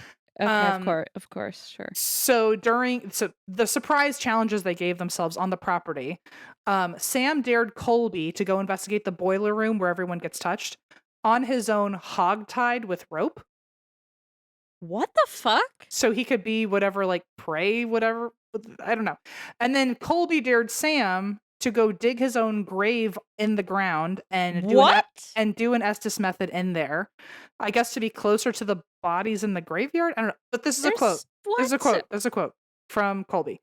If the spirits don't want to come out of the ground and talk to us, then Sam can go in the ground to talk to them. No, come on. So it just, literally the scene right after they're doing a ritual at a sacred Zach tree. Bagans' radar. Ping, ping, ping. Yeah, There's yeah, somebody following in my footsteps. There's a reason people make fun of Zach Bagans. And maybe they're like of the Gen Z influencer mindset where it's like all attention is good attention. Yeah. But like as someone who like actively tries to And like be like respectful, it works it felt clearly. weird. Well, it Yeah. works. Like clearly people love it, you know? So they're doing it. They're doing what's working, I guess. Anyway, Zach Bagans in the making, and that's why I could only watch one of the three. So there you go. That's the Farrar Schoolhouse. Wow. Fucking wow. finally. What a fucking tale and a half, man. That is, I don't know that we've done many haunted schools, so that you've covered many haunted schools. I don't think so either. You've done a few colleges, but I feel like younger schools are not as common. It's hard to find things with like enough meat. I mean, that one definitely had a lot of meat, but it also That was wild. it took a lot of watching a lot of YouTube. It so sounds pretty traumatizing of an experience. some of it was. So anyway, thank you for putting through that with me, and also sidebar, thank you for dealing with me and the dog stuff. All at the I'm same having time, a great time with your dog. Okay, great. Hey, are you like me and you've tried literally everything under the sun to try and just get like a little peace of mind or just like stability for your soul? Well, don't worry. It's time for you to try what I have right here on my nightstand. This is just happens to be here's my cornbread hemp. This is actually my new box. As you can Nice. tell, it's unopened because I have yet to finish the first one, but I'm getting close, so I re-upped. I really do love cornbread hemp. Blaze has gotten into it as well. Their CBD gummies are made to help you feel better, whether it's stress, discomfort, needing a little relaxation. I've been struggling with like a lot of tension, so it's helped a lot. And they only use the best part of the hemp plant, the flower, for the purest and most potent CBD. So Christine is at her best I'm and feeling worst. No, she's at her good. best. I'm feeling good, you know? She's feeling all daisy wazy. I don't know what the right word is, but yeah, you seem good. I like hanging out with you when you're using cornbread. Thank you. And It's because I'm all products I'm a better person and a better friend. and all products are third party, lab tested, and USDA organic to ensure safety and purity. Right now, and that's why we drink listeners can save 30% on their first order. Just head to cornbreadhemp.com/drink and use code DRINK at checkout. That's cornbreadhemp.com/drink and use code DRINK. As you know, I love me some mental health, and I sure love my therapist. But unfortunately, I don't know if I told you this yet, Christine, but Jordan has left for maternity leave. So I need me a filler for the next couple months. A filler? Well, let me tell you what. We are very proud to call Rula a new sponsor of ours. Rula is on a mission to make high-quality mental health care from a licensed professional easy and affordable for everyone. Rula's got you covered. They take most major insurance plans, and the average copay is only $15 per session. You can now get the quality care you need when you need it at a price you can afford. They have an expansive community of over 10,000 therapists of 39 different faiths and religions, 80 different specialties and modalities, 47% are Black, Indigenous, or people of color. 97% of people find a provider who fits their unique preferences. So they really want to like match you with somebody that kind of gets you. So I know you're looking for a filler, but I don't think that's the right spot. I might be going for. I might actually just have two permanent Sorry. therapists. Yeah, bye Jordan. Sorry, you know. Thousands have trusted Rula to support them on their journey toward improved mental health and overall well-being. Head on over to rula.com/drink to get started today. After you sign up, they'll ask where you heard about them. Please support our show and tell them that our show sent you. Go to rula.com/drink and take the first step toward better mental health today. You deserve quality care from someone who cares. All right, I have a pretty monumental case for you today. This is the story of Amber Hagerman, aka the case that led to the institution of the Amber Alert. Ooh, did you decide to do this because of last week? Yes. Cool. Well, basically, Saoirse and I were like, oh, well, that seems like an easy transition to Sure. the next topic. So it was sort of a kind of built-in decision. It didn't take, I think, me much brain power, and then it just kind of happened. So credit to Saoirse for that, I guess. Nice. This is the Amber Hagerman story, and it is a doozy, and I'll be honest, I thought I knew the story pretty well, and I didn't. Okay. Blanket statement, did not know it as well as I had thought. So we're starting in 1995. Producer Pam Curry is preparing to shoot a documentary for WFFA News in Texas. And this documentary that she's producing is going to be about a single mother. This is like the concept that they've been that they've pitched. A single mother receiving support from governmental assistance programs like either SNAP, food stamps, welfare. And according to a later interview, essentially they were looking for someone who, quote, fit the national profile, which was a single mom with 2 children. And they wanted to do this documentary to kind of show the challenge of living like on government subsidy and, to show life through a lens that was more empathetic than maybe Mm, people were used to seeing folks on welfare, that kind of thing. sure. So they were struggling to find, they had the concept, but they were struggling to find the subject of the documentary because, I mean, imagine someone being like, hey, you're impoverished and have trouble Hmm. feeding your family. Do you want us to like film your day to day life and Yeah, put it on TV? that's a tough thing to ask a person. Yep. Exactly. So it's like really vulnerable spot to be in when you're already in a very vulnerable spot. And so they were struggling to find a subject for this docuseries, and they got to the point where they were about to kind of give up the whole concept. And that's when they were introduced to a woman named Donna. She was a mother of 2 in her late 20s, and she was staying in a women's shelter in Arlington, Texas. Okay. So when Donna was a teenager, she went walking around her neighborhood with friends and ran into who would become Amber's father, Richard. And he was hanging out in a yard. The 2 of them started talking. One thing led to another. And at 18, she was pregnant Mm. and terrified. But as soon as Amber was born, she fell absolutely in love with her. And 4 years later, her younger son, Ricky, was born. So Amber had a younger brother named Ricky. Okay.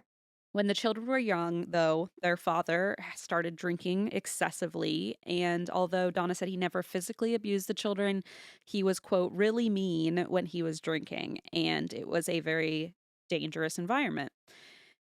Neighbors often called the police over fighting in the house, and especially with the kids around, it was concerning. And one day, the authorities told Donna that if they had to come by again, they would have to take the kids out of the home for their own Oy. protection. And Yikes. I mean, we see this kind of thing in stories still to this day, uh, if not more so. So Donna didn't hesitate. At first chance, she packed up the kids and left, but she knew Richard was going to come after her. And so she couldn't go to her own parents' house. She knew that he would go there and find her.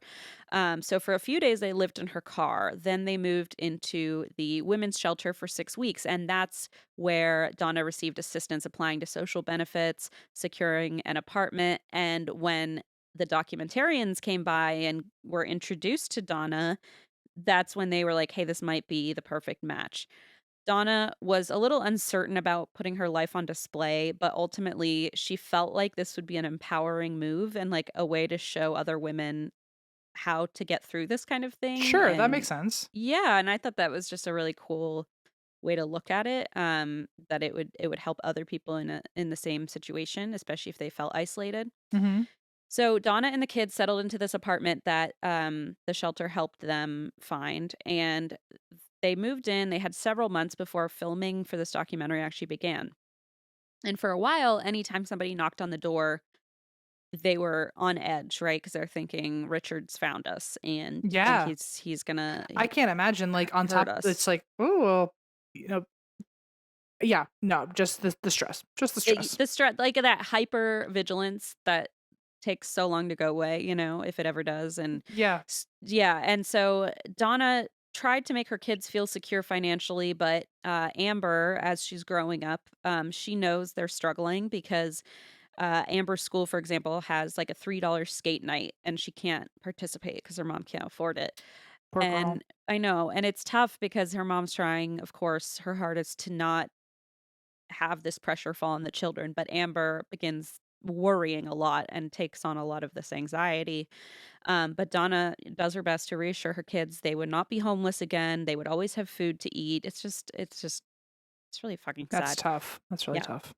So Donna prioritized giving Amber and Ricky a calm home with no yelling, no grief, no like hypervigilance. And as time passed, they finally began to feel like they had settled a little bit and were safer. Now, Donna, the mom, she had dropped out of school in 7th grade. She, at this point, now that they were kind of settled, was able to earn her high school equivalency certificate. She enrolled in career training. She was actually now volunteering at the welfare office, Cool. which it's just like such a cool full circle. And the fact that these documentarians like found just such a like, I don't know, such a cool person to be when they were about to give up. Like she waltzed in like with a great comeuppance story, you know? She was a almost meant for the story, it seems. Yeah, like, Yeah. oh, a single woman, 2 kids, like, Yeah. rags to riches, you know, all that nonsense, but, so she was really, really coming into her own, and it was just a cool thing to see. So filming began that year in August 1995, and Donna and Pam, the producer, became really close friends because, you know, they're along for the ride. They're coming to the kids' birthday parties. They're coming to like they're the production team is basically just Involved. enmeshed, yeah, in the family. And Richard at this point, he starts kind of coming forward and trying to get back in touch with Donna and the kids. He was living with a friend and he had stopped drinking.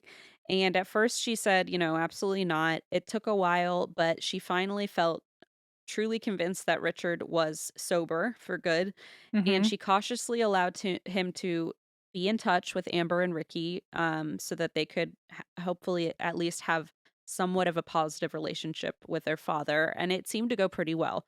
So the At documentary. this Oh, sorry. I was gonna say, at this point in the documentary, people are involved too, so maybe she felt like there were, other people watching them? So nothing has aired. So this is like the 90s. They Okay. have not. They don't have like you know, day to day, like filming. It's like they have to Oh, produce the okay. series over a long period of time. So Okay. nothing's aired yet. It's just in the process of being filmed. Um, and so, you know, for months they're filming with the family. They haven't actually put anything out there. But as this is going on, she feels like Richard is kind of really turning a corner and he Mhm. really wants to be in the kids' lives. So she cautiously lets him in and it kind of starts to go really well. They're following the family around for months with cameras. Everything is going smoothly. Honestly, Amber, as a little girl, was like a star. She was like fun loving, adventurous. She was funny. She loved being on camera. Like she was the perfect kid to be involved in this. Sure. And on Saturdays, the family often spent the day together with Donna's parents, Glenda and Glinda? oh my god, Glenda, but, like, Close enough. so damn close, one vowel off. Yep. So on Saturdays, they would go to Glenda and Jimmy Whitson's house. Those were their grandparents. Okay. What if Jimmy's name is not Jimmy? It's just like, "Call me Jimmy Whitson." But his Glenda name's and Jimmy. Tom. Yeah, Yeah. his name's Tom, yeah. Glinda and Tom, yeah. Glenda and Jimmy Whitson. So on Saturdays, the family often spent the day with, with Donna's parents. And Amber and Ricky loved to go to their grandparents and then they would ride their bikes on this familiar neighborhood loop around the neighborhood. So, January 13th, 1996 was an unusually warm and sunny day, even for Texas, and crowds of people were out in shorts and t shirts. It was like a surprise, you know, outside day, especially for the kids. So, Donna and the kids spent a few hours at the park, and then they arrived at Donna's parents' place at 3 p.m. Mhm. Amber and Ricky said hi to their grandpa and they took off on their bikes at 3:10 p.m. Okay. 3:10. Donna shouted after them to stay together and Amber said, "Okay, mommy, we will." I'm sorry, that just got me. Tough. Yeah. So, Ricky, who was 5 now, followed his big sister, who was 9, everywhere. So he just went along with her when she decided to turn instead of their usual path around the block. She wanted to go to a parking lot outside the neighborhood because they had a ramp where the trucks make deliveries, and she liked Mm. to ride her bike down the ramp. And So she I would absolutely do that too. big time, yeah, and it's just right next to the path. It's not, you know, like way Yeah. off in some forbidden part of the city or something. It's just nearby.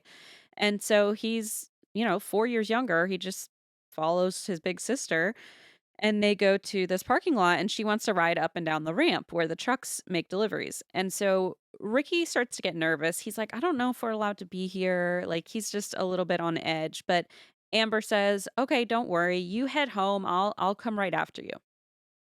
But when Ricky is just about halfway home, he glances back and does not see Amber behind him. His grandpa sees Ricky approaching and says, "Where's Amber?" And they'd only been gone 10 minutes maximum. They hadn't Mhm. even been gone 10 whole minutes. And Ricky said, "Oh, she's at the ramps." So grandpa just grabs Ricky, they jump in the truck, and they drive down the street to pick Amber up. But when they arrived, the parking lot is empty. Like, obviously, I don't know the feeling, but I can already assume that there was nothing but, like, incredible fear just driving It's there. just Just like being like, stomach churning 10 minutes is enough time for a lot to happen. for a lot to happen. And to see a 5-year-old coming back and saying, like, I don't know where she, like, Yeah. I feel sick to my stomach. And there must have been something that they knew was wrong, just the way he said he grabbed the kid and just like Yeah. booked it I mean, there. maybe it was just like a gut feeling, just I like a just that's the exact vibe I got. It just makes my stomach turn. Um and especially for like the mid 90s, it's not like I mean, it is stranger danger kind of has happened, but it's not like it is today where you can't let your kids run around the block. I feel like back then it wouldn't have been a big deal, right, to like ride your bike around the block, but it sounds like something felt wrong. Mhm. So they jump in the car. Amber is not at the parking lot, but her bike is. It's been left Yeah. stranded. At that point, you just cry. There's just It's just there's nothing. I mean, you hope that she got distracted by something and ran into the woods and said, "I'll leave my bike here and come back for it." You hope. yeah. You hope for the best. It was so shocking that by the time Grandpa got there with the car and saw the bike, the police had already been called by somebody who had witnessed the abduction in broad daylight. Oh shit. At 3:18 p.m., 78-year-old Jim Keevil called 911, and he lived right there in the neighborhood, and his view looked straight at the parking lot. And he said he, I guess, heard the kids out there. He looked, I mean, they had been there like what, 2, 3 minutes. They'd barely been there minutes when he watched a man in a black pickup truck pull Amber off her bike and leave with her. And he said the driver didn't even speed up his car. He just So slow brazenly just brazenly, just knew he could get away with it. just slowly drove off, which is just so fucking creepy. Yeah, I'm trying to think, like, maybe the slowness was because he was trying to like hold her still and was driving carefully. Like, I mean, it Mm, doesn't matter, but like I just know, trying to figure out like logistically, or it's just like don't attract suspicion, right? Like don't yeah, if you peel out of here, someone's gonna go, I heard tires squealing. especially 8 minutes after school lets out or whatever. Right, right, right. Yeah. Some. It's just it's just bad. Oh man. So Jim described the abduction. He said that the abductor didn't bother the bike, just grabbed her and took off. She hollered real loud because I could hear it plumb over here. So that's what made me think there was something foul about it. And he called Mm, 911 right away. He could only tell police the man was probably white, shorter than 6 feet tall, average build, but obviously strong enough to grab a 9-year-old who's struggling and put her in his car. So Jim wasn't able to see far enough to see the license plate or the make and model, but he did say it was a black truck. So Donna's father went home with Ricky and had to oh my god. tell his own daughter that her daughter had been abducted in broad daylight. I can't imagine. And she said in an interview that she, quote, lost it. She ran down the road toward the parking lot screaming Amber's name. Neighbors started gathering outside to see what was going on. Mm, Donna went back to her parents and called Richard, and just starts sobbing and saying someone took Amber. And for a split second, she thought, like, did something happen with Richard? Did he do this? Because he was still pretty angry at Donna for leaving him, and they were still experiencing some tension there. But as soon as he arrived and she saw his face, she was like, I knew then there was no way he had anything to do with it because he was so terrified. hmm Like everyone could read it on his face. She also called the documentary producer Pam Curry, who had become a good friend. And so everybody's kind of reacting to the scene pretty quickly. The police are keeping track of everyone who's coming and going. Donna explains who Pam is, that the crew wasn't just like a random news station, let them through the police tape basically, or let them through the door. And the police thought, well, hey, if they've been around filming, maybe this will give us a lead. Maybe we can work this to our advantage. Because if it did turn out to be a stranger abduction, then it might have been someone who had seen Amber and become obsessed with her and was stalking her. Yeah. And then Pam said, well, that theory doesn't work because, like I already mentioned, none of the footage had aired yet. So, Shit. Okay. ironically, they had actually finished editing it that day Wow. and had slotted it for air the following week. Oh my gosh. Okay. Well, So that very day, they finished editing, and then Pam gets a call saying Amber's been abducted. And I can't even. nobody but the film crew had seen any of the film. So essentially the idea that like a stranger saw her on TV and was infatuated with her was off the table. They started searching right away, but it's hard, they didn't really have any leads except that the parking lot, the black truck drove out of the parking lot west rather than toward the highway, which was east. Okay. So that's interesting. So they do know that. Police pulled over multiple black trucks, looking for Amber with no luck. But of course, a black pickup truck in Texas is not Yeah. in. It's no DeLorean, No. It's no. Yeah, DeLorean. It's no mystery machine, I'll tell you Yeah, that. there you go. It's no mystery machine, man. I don't even have one good example. It's no hot air balloon, I'll tell Oh, you. damn, you're getting all the good ones. It's no unicycle, am I right, guys? You know what? You are right. So Thank you so much. I usually am. So they're looking for black trucks, but there are a dime a dozen down there. So it's not really. It doesn't feel like a very productive search. In other words, there was a laundromat beside the parking lot, but the wall had no windows, so nobody was able to see out of it to see the parking lot. So Jim Sure. was the only one they could go off of, and he hadn't seen the license plate. So authorities set up a command post at Donna's parents' house, and satellite vans arrived from dozens of news stations. But unfortunately, news of Amber's kidnapping didn't break until the evening news at 6 p.m., nearly 3 hours after she had been abducted, because there was no such thing as an Amber Alert. Yep. Okay.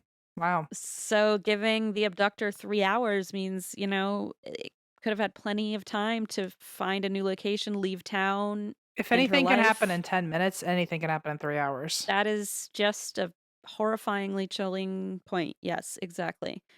So authorities obviously still hope that this publicity would bring in leads. There was no evidence at the scene whatsoever. They didn't even have tire impressions. Wow. They had nothing, so they needed any tips they could get.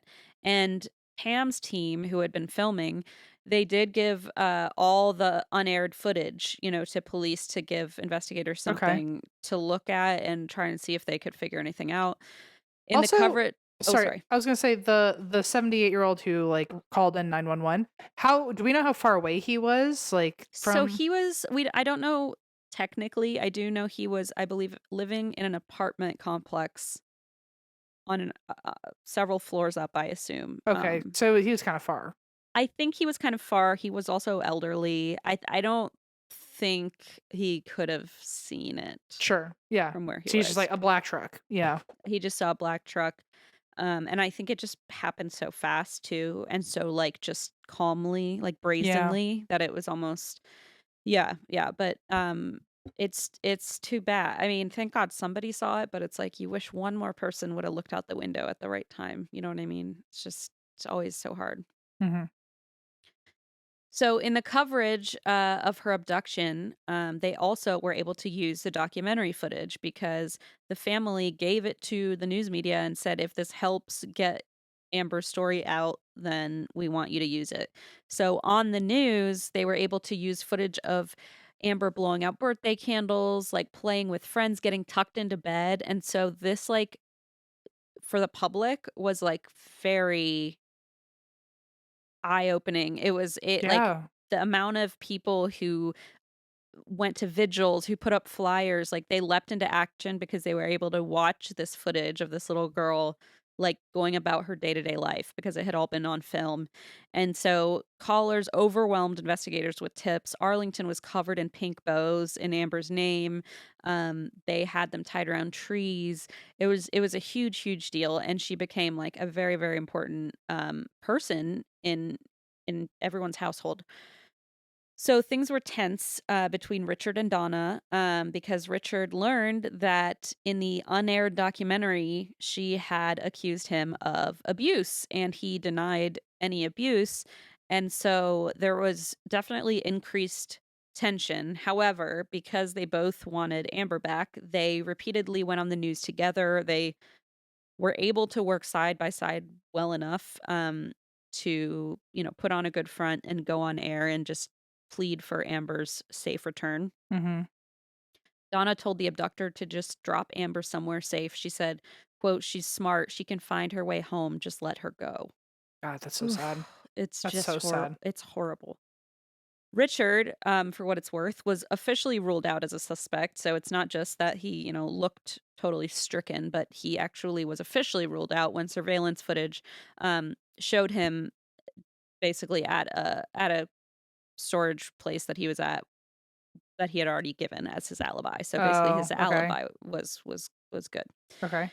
So, likewise, close family friend Mike Thompson, who owned a black truck and who lived with Richard at the time, was also cleared because they had the data from when he was driving his work truck, his delivery truck, and he was miles away from where Amber was taken. So, of course, this is good. They're ruling out people like her own father, but also it's just like setting them back. They just don't have anywhere else to go. So they take helicopters, trained scent dogs, volunteer forces. They're all searching for Amber. Donna stayed at her parents' house in case Just in Amber case. Yeah. came home. Yeah, yeah. And Pam said Donna couldn't eat or sleep, just could barely function. So as investigators followed up with everyone in the family's inner and outer circles, they started to realize that this probably was just an opportunistic stranger kidnapping, which is really not that common, in comparison to abductions by family members. It's Mm-hmm. it's just so uncommon, and I think with the drama in the family and the abuse allegations, like, you'd think, oh, somebody in the family might have something to do with it, and then to find out, like, nope, this was just a crime of opportunity. Mm. So that meant she was also, unfortunately, statistically at much greater risk of harm because at the time of Amber's abduction, the Washington State Attorney General's office was conducting a study on missing children homicide cases. And in 1997, the publication stated that in 76% of the studied abduction cases, which resulted in murder, the child was dead within 3 hours of the abduction. That's even worse than I thought. I thought that the number was like, well, I guess they always say like, within the first 24 hours is when you Right. hope to find a kid. So in my mind, it was you have 24 hours, not you have fucking 3, which is exactly how much she Well, had before the thing even aired. before it aired. And I will say in 88.5% of the cases, the child is dead within 24 hours. So, like, Okay, so that's what almost, I'm I mean, thinking of. 89%, rounding up, 89% of children who are murdered by their kidnapper or by their abductor are dead within 24 hours. 76% within 3 hours. So they're both shocking statistics. And it's like, That's a bad number. it's a very, very bad number. And like you said, 3 hours later, they hadn't even aired to the public yet. People hadn't even Yeah. seen the footage of her as a little girl and gotten, Oh my God. involved. So the whole city was just completely shaken. The residential area where Amber was kidnapped was like a really established community. There were like families that had lived there for generations. People generally were pretty friendly with each other and knew what was going on in each other's lives. And although the abductor's route indicated that maybe he had been local, it was difficult to accept because it was broad daylight and nobody had seen anything. And it's Mm-hmm. like, that was so risky of this person to do that. with an opportunity for so many witnesses, there was one witness, but like the opportunity that anyone could be glancing around or looking out the window in broad daylight on a beautiful summer day or winter day, sorry, But like a also to do it like I mean, you're like apartment buildings and everything. Like it was not only so risky, it's again with the classic. We're always talking Mhm. about the confident narcissists, but it's like to think you just could and did. and Yeah. did. I mean, you got away You with it. you You got know. brazen enough to do it and it worked, and that's just so sick. So because of that fact that it was such a risky and like brazen move, they started to look the FBI first focused on locals who had been convicted of sex crimes, who had committed repeat offenses. So somebody Okay. who like clearly was going to be a repeat offender. And so that's where they began. And then they brought in their search to single men in the surrounding neighborhoods and then used a grid map and canvassed every residence in that area. They got thousands of tips and none went anywhere. So Okay. several days after Amber's disappearance, a cold front moved in on the warm weather, causing thunderstorms and heavy rain. So washing away any evidence. Well, just before midnight on January 17th, a man went out to walk his dog along a drainage ditch near an apartment complex, and he saw the body of a child in the water. Oh, I did not see that coming. Oh shit. Yeah. I okay. Okay. I had never heard the story of an Amber Alert, and I always assumed like, oh, she was saved because of the first Amber Alert Mm-mm. or the first. Okay, wow, that's not Yeah. how I saw this going. Okay, Yeah, I'm sorry. Maybe I should have given a better warning no, up top. hey, like just a really fucked up plot twist, I guess. I Yeah, don't know. yeah, yeah. It's like one of those things where you want it to be hopeful because it had some positive outcome, but it's just like we just know about the silver lining, not the part that predated it, you know? Yeah, it's terrible. Geo. Please, compared to everything he's done today, like I just can't have both of you on my I ass right just now. I'm still he apparently just ate right through the doggy marijuana and nothing happened. So Cool. yeah, So, yes, I do apologize. It's just sad. So this guy's out. He sees this drainage ditch. It's really deep. There's this very swift moving water, and the dog starts barking at the water and running back and forth in distress. And that also breaks my heart because it's like he didn't even spot the child at first, and the dog yeah, did. And I mean, presumably knew that the child was deceased. And it's like the the fact that dog the nail. dog was like, look, help, or oh, it just Oh makes my me god. like sick to my stomach. And so when the dog, or when the owner of the dog, Stuart, got closer and saw a partially submerged body of a child, it's just a horrible thing to say. He already knew who it was because Amber's news had been just so pervasive Mm-hmm. locally. So he immediately believed it was her. And so it's unclear whether he ran home and called 911 or had his wife call 911 and rush back, which I think that's what happened. Either Probably. way, What year was this again? 96. Yeah, I don't think anyone really had cell phones yet. Well, so what I mean is like I don't know if he ran back and called himself or if he ran back and Oh, told his wife to call because I see. the what we do know is that the caller told the operator that the water was rushing over the child's body, and the operator said, "I'm worried that the body will be washed away by the water." And the caller said, Hmm. um, "God," she said, "My husband's out there. He won't let her go." And so he ran out and like made sure her body didn't get like washed away in the drainage ditch. I mean, it's just like the fucking worst thing I've ever heard. Yeah. Um, and so, of course, Amber's family is like immediately made aware that a child's remains have just been discovered a few miles down from Donna's parents' home. And so it would take time to determine that the remains did actually belong to her. But in the meantime, they could only wait and maybe potentially know that this is probably what is going to happen. So they wait for hours. They watch on the news as authorities remove the child from the creek on a stretcher covered by a Oh medical my god. sheet and wheel them away for identification. They have to listen to reporters speculating that this is Amber or whether or not it's Amber. And all night, Pam and the documentary crew remained with Donna. And for what it's worth, per her request, she asked him to stay there. Hmm. And finally, Amber was positively identified by unique birthmarks. This is where, as I was like getting into the depths of the story, I was like, maybe I misremembered, and it's like not Amber, and like That's what I there's was. Well, some. not that I'm hoping it's I know another it, like, kid, well, but yeah, it's like some freak misunderstanding, but like, no, unfortunately, it just is everyone's worst nightmare that um, it was in fact a child. It was in fact Amber. Um, and the victim assistance team was granted 5 minutes to inform Amber's family before the media 5 minutes. announced it. Yeah, So they had 5 minutes to privately grieve. to privately grieve or to even process or to even, yeah. Shit, let them have 3 hours since that's how long it took anyway for people to start realizing she was gone. Jesus Exactly. Christ. 5 minutes is just unthinkable, but at this point they've watched it all on TV. It must be surreal as it is. So they tell Donna, she collapses. She's still in denial at this point. She demands to see the remains herself and she wants to hold her daughter, but she's told that an autopsy needs to be performed. Um, and that was made top priority. So they did an autopsy and they found that Amber was killed by a severe laceration across the neck from one side to the other. Oh my God.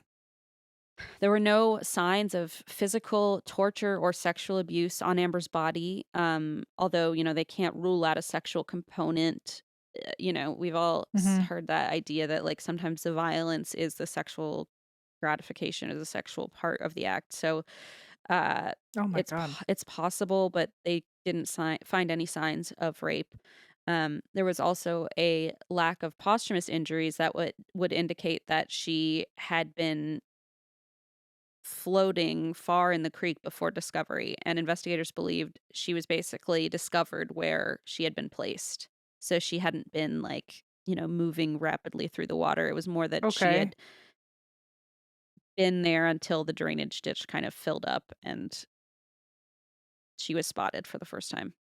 Terrible. Is that any, I mean, this is obviously a terrible situation, but is that better or worse for the police in terms of investigating? Definitely better, right? I mean, I would think better because it's less damage to her body posthumously and also would give you some sort of clue, right, as to like, yeah, where if it was the same location where she had been Yeah. left, that gives Okay. them more information.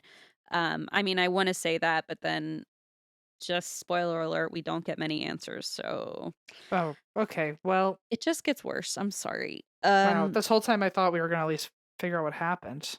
Well, okay. So they believe the killer must have already known about the creek because kind of like what we're saying is, okay, maybe if this was where her body was disposed of, maybe this abductor knew this location. So perhaps he lived in the nearby apartment complex.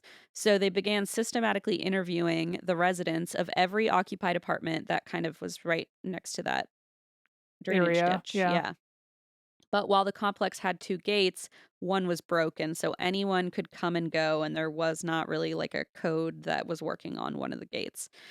So a surveillance camera had picked up a black pickup truck driving through the parking lot that night, but because the storm, wind, and rain made the footage so blurry, they couldn't make out the license plate or the make and Of model. course. Of course. And it's the 90s, so the footage already at nighttime is not going It's to at be like 2 pixels. Yeah. exactly, like, you just see a square, Um, but finally, after the autopsy is performed and, they give Donna the chance to hold Amber, so she does get to do that. The Hmm. funeral was public, over 2,000 people attended. Cards and condolence gifts poured in from around the world. People sent in hundreds of stuffed animals and toys in memory of Amber. And then a few days after the funeral, Donna donated them to the families at the women's shelter where she'd lived before. Sorry. Gee- Oh my Just gosh. like No. really fucks me up, dude. Yeah. No, I Um, get it. so in the months following Amber's murder, Donna moved back into her apartment with her son Ricky, who, I mean, imagine, like, I he's can't. 5 or 6 years old. It's just like unfathomable, And also, he's got some sort of like He's had to have racked his guilt. mind for years, It's right? like, well, I Like, left her there, or something. like, what did I see, or did I could I have seen anything or stopped it or I mean, who imagine the knows? the grandpa who like found out, Uh-huh. and like saw her bike there. I mean, like everyone has had some Uh-huh. sort of survivor's guilt I over imagine this. so. Even the man who said like I couldn't make out the license plate, and it's like, oh man, you just Hmm. wish. Oh, you wish. Coulda, shoulda, woulda. It's too bad.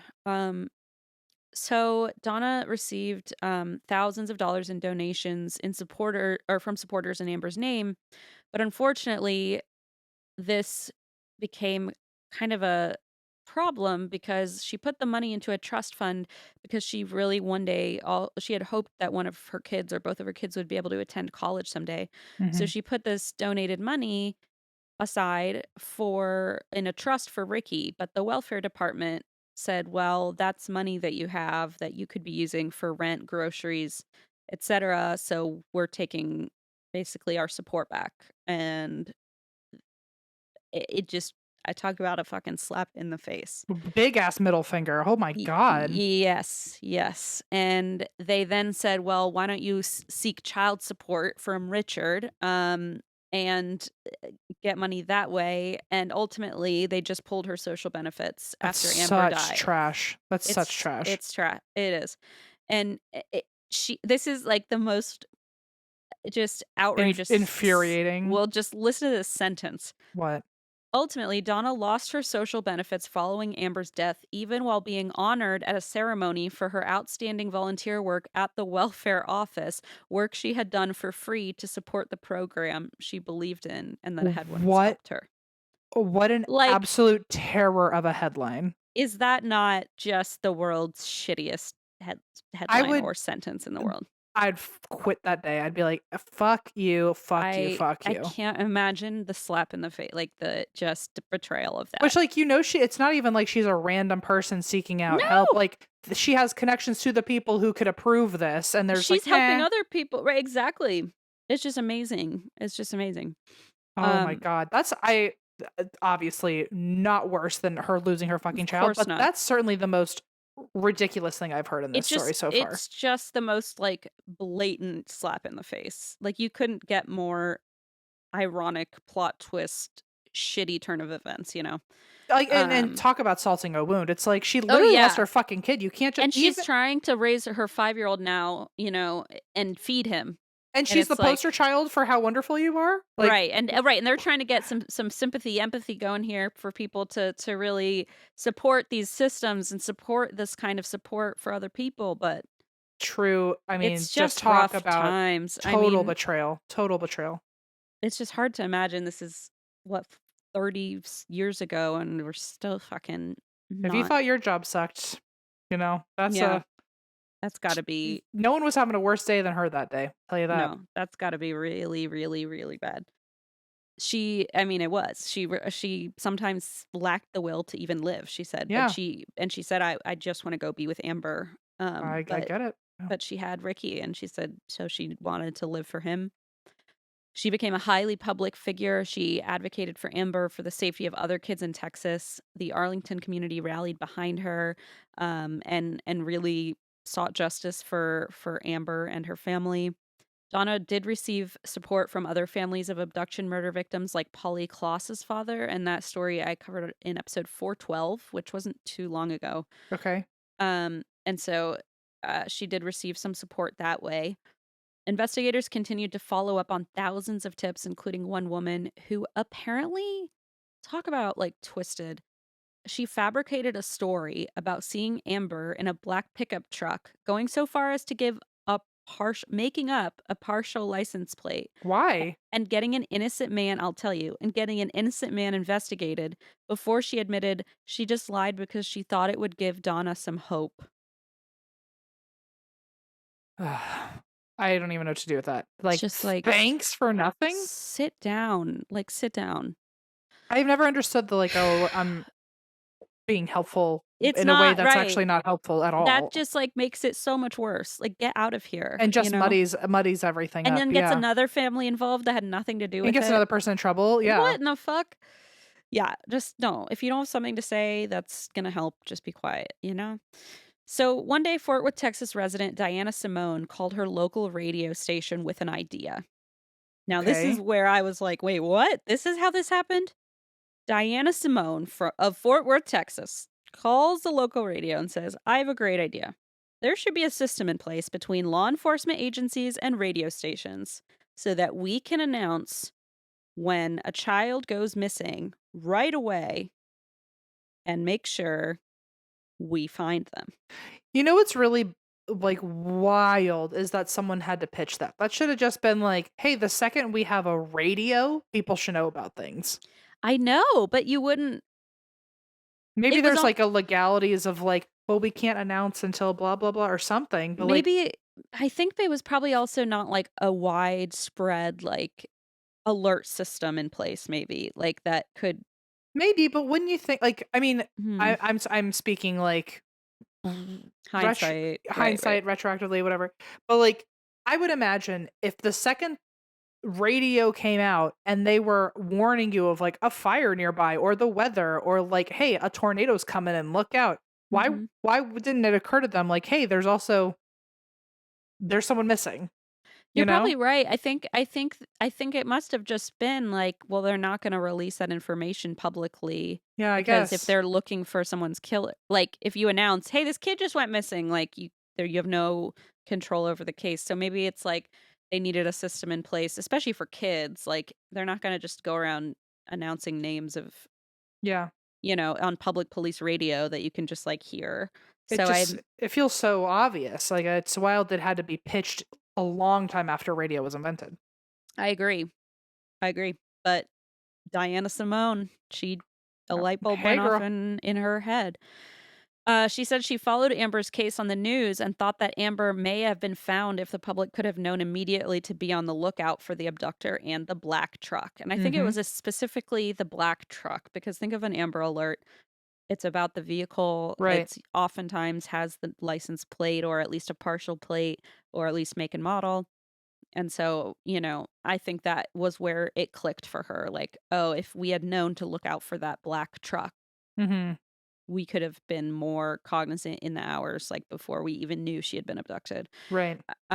So she said maybe the radio station can work with first responders to create a system that immediately notifies the public of abductions.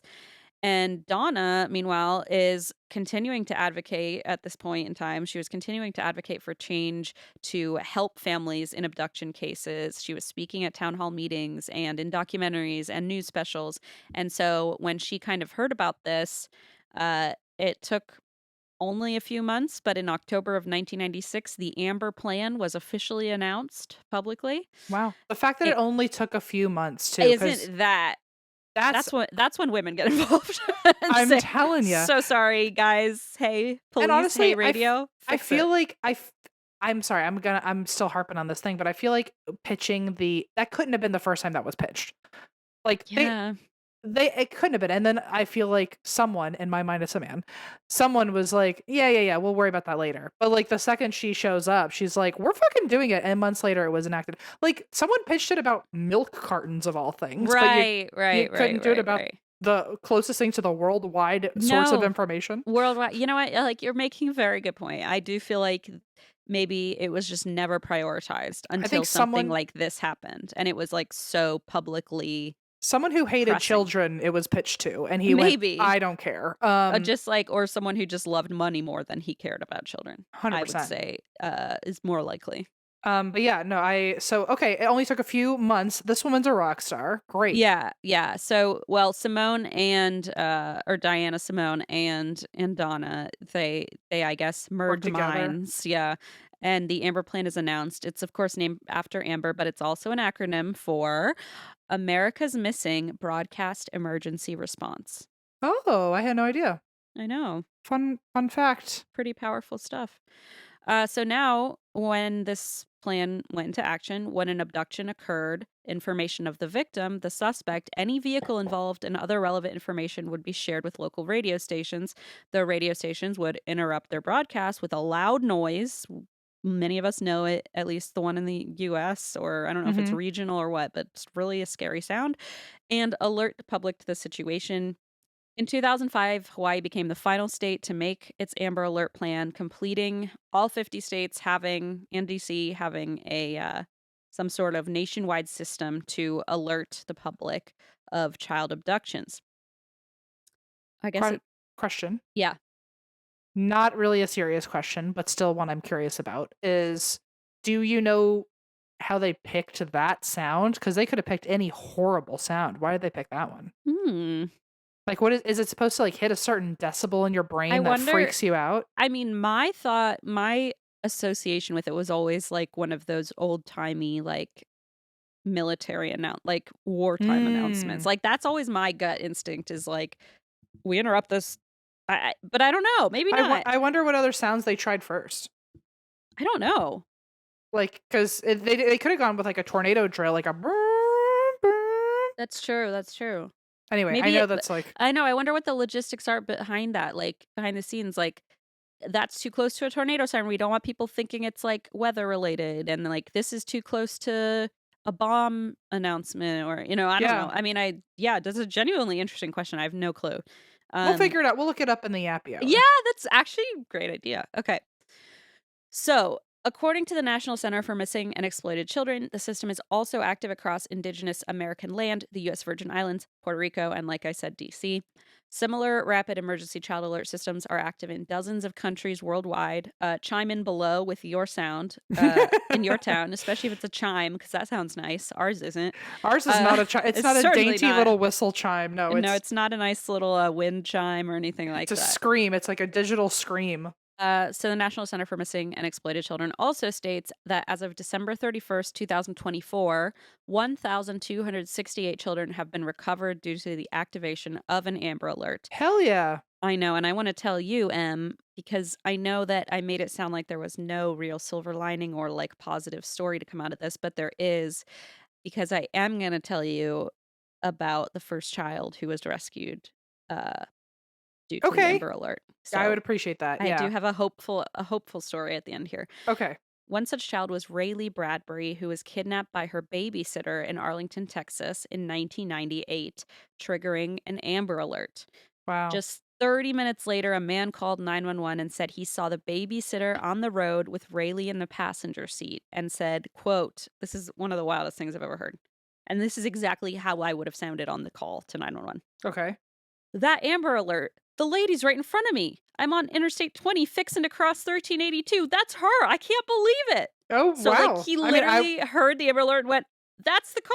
I've always, like, done that where I see the license plate and I look around like, are you right here next to me on the highway? And they're never there. Well, also, like, I don't mind him freaking out because he's like, holy shit, I get to be the first person to use this. I mean, and it's like, it really works. It's probably just like, holy shit, you just said, hey, this child is missing and I see her. Like, it must be like mind boggling, Yeah. And so it really worked. And so Rayleigh was quickly rescued. She was returned safely to her mother, and she became the first child to be saved by the Amber Alert system. Wow. And now get this is where Christine cries for 3 times? 5, 10. Hello? 5 times 10, 50 times so far you've cried. Oh, I thought you were saying, I don't know what I thought you were saying. I was like, why are you doing math? What's happening? So this is where, I cried for the 500th time. Rayleigh said in an interview years later that she grew up after this thinking of Amber as her literal guardian angel. Stop. And she used to pray to her at night and be like, thank you for saving me. It's just like, that's a, yeah, I get it. So as for Amber's younger brother, Ricky, he said in a documentary about Amber that whenever, God damn it. 51. Damn it. He said whenever he hears an Amber Alert, he thinks it's time to go to work, sis, do your thing. Oh, that's pretty heartbreaking. Anyway, so Amber's legacy, of course, is like bittersweet because, of course, there are these like happy stories that come out of it, but of course, there, you don't ever really recover from something like that, especially because they have never caught the person who abducted Amber and killed her. And what's sick is if he's alive, he probably has the nerve to he knows about a fucking Amber Alert. Yeah, he's the reason. He's got some narcissistic bullshit to him. That's just, it's so dark. In a 2023 documentary, which is, one of the more recent ones on this case. Investigators discuss that they may be able to use new forensic techniques to extract DNA from some of the very limited evidence they have, but they don't want to like waste because when you use it up, and so they don't have much left, and they don't want to accidentally use it up and the technology isn't good enough yet, so Right, they're kind of right. sitting on it. So they're waiting a few more years for more DNA advances before risking using up all the potential DNA. Um, so, there is hope there. So we'll see. On anniversaries of Amber's abduction and death, Donna has made different statements to the press alongside investigators, usually just encouraging the public to keep Amber's case in mind and come forward with any new information. She said, "I want the world to know who Amber was. She was my dream." Mm. And that is the story. Sorry, I'm like, 52. Oh it's like, god. you really got me today, man. No, that's a pretty fucking devastating story. That's Oof. that's a rough one. It hurts. I feel like an asshole because half the time I was wrangling a dog while listening No, to it, and no. I just so badly. I hope it didn't look like I wasn't giving you my attention. I just No, not at all, not at all. I listen, I knew you had multitasking. a Wiley Riley one on your hands, and I you want did you a to good know, job. 60 seconds ago, this finally happened. No, 60 seconds ago. he's completely still. It's the first time, literally, all day. He's like sleeping. Is he sleeping? He's on his way. Holy shit! Like Wow. seconds ago, he was trying to bite my hand off while you were talking about something Remarkable. really fucking horrible, and like. Maybe he sensed it. He's like, "Don't be sad. Play with me." It's like it's our job to be sad. It's That's how we pay the bills. That's how we pay your dogweed bills. that you don't appreciate. I hope you're Oh, stoned that's out of your what mind happened. now. The edible kicked in. So how long did that take? A whole fucking podcast? Okay, I'll start drugging you as soon as 4 you wake up hours. tomorrow. Oh my god. No, he only gets puppy weed when we're recording, but I got to figure out the timing of when it kicks in, I guess. Oh my. Well, it seems like we have some work to do on that timing, but next time maybe the night before and it'll kick in by tomorrow No. morning. Jesus. Well, no, that was a very good story. Thank you for telling me at the end like a Yeah. hopeful part to it Yeah. because Yeah. and I didn't know like 1270 is around there is the number of how many kids have been saved. Mhm. Nice. And then That's now do you get those silver alerts where it's like an endangered senior? older person, yeah. Mhm. Yeah, I wonder how many people have been helped with that too. I'd like to see I those know, I'm numbers. curious. We could check it out in the Yappy Hour cuz we have a lot to Google. We sure do. Thank you everyone for listening. When this comes out, we will be on the road again. We'll be heading over to New Orleans in a couple days Oh, I and can't wait. it'll be a good time. So, thank you for listening. Sorry to everybody who's been having to endure the puppy era I'm going I through had a right now. great time. And good story, Christine. Thank you. You too, And That's why we drink?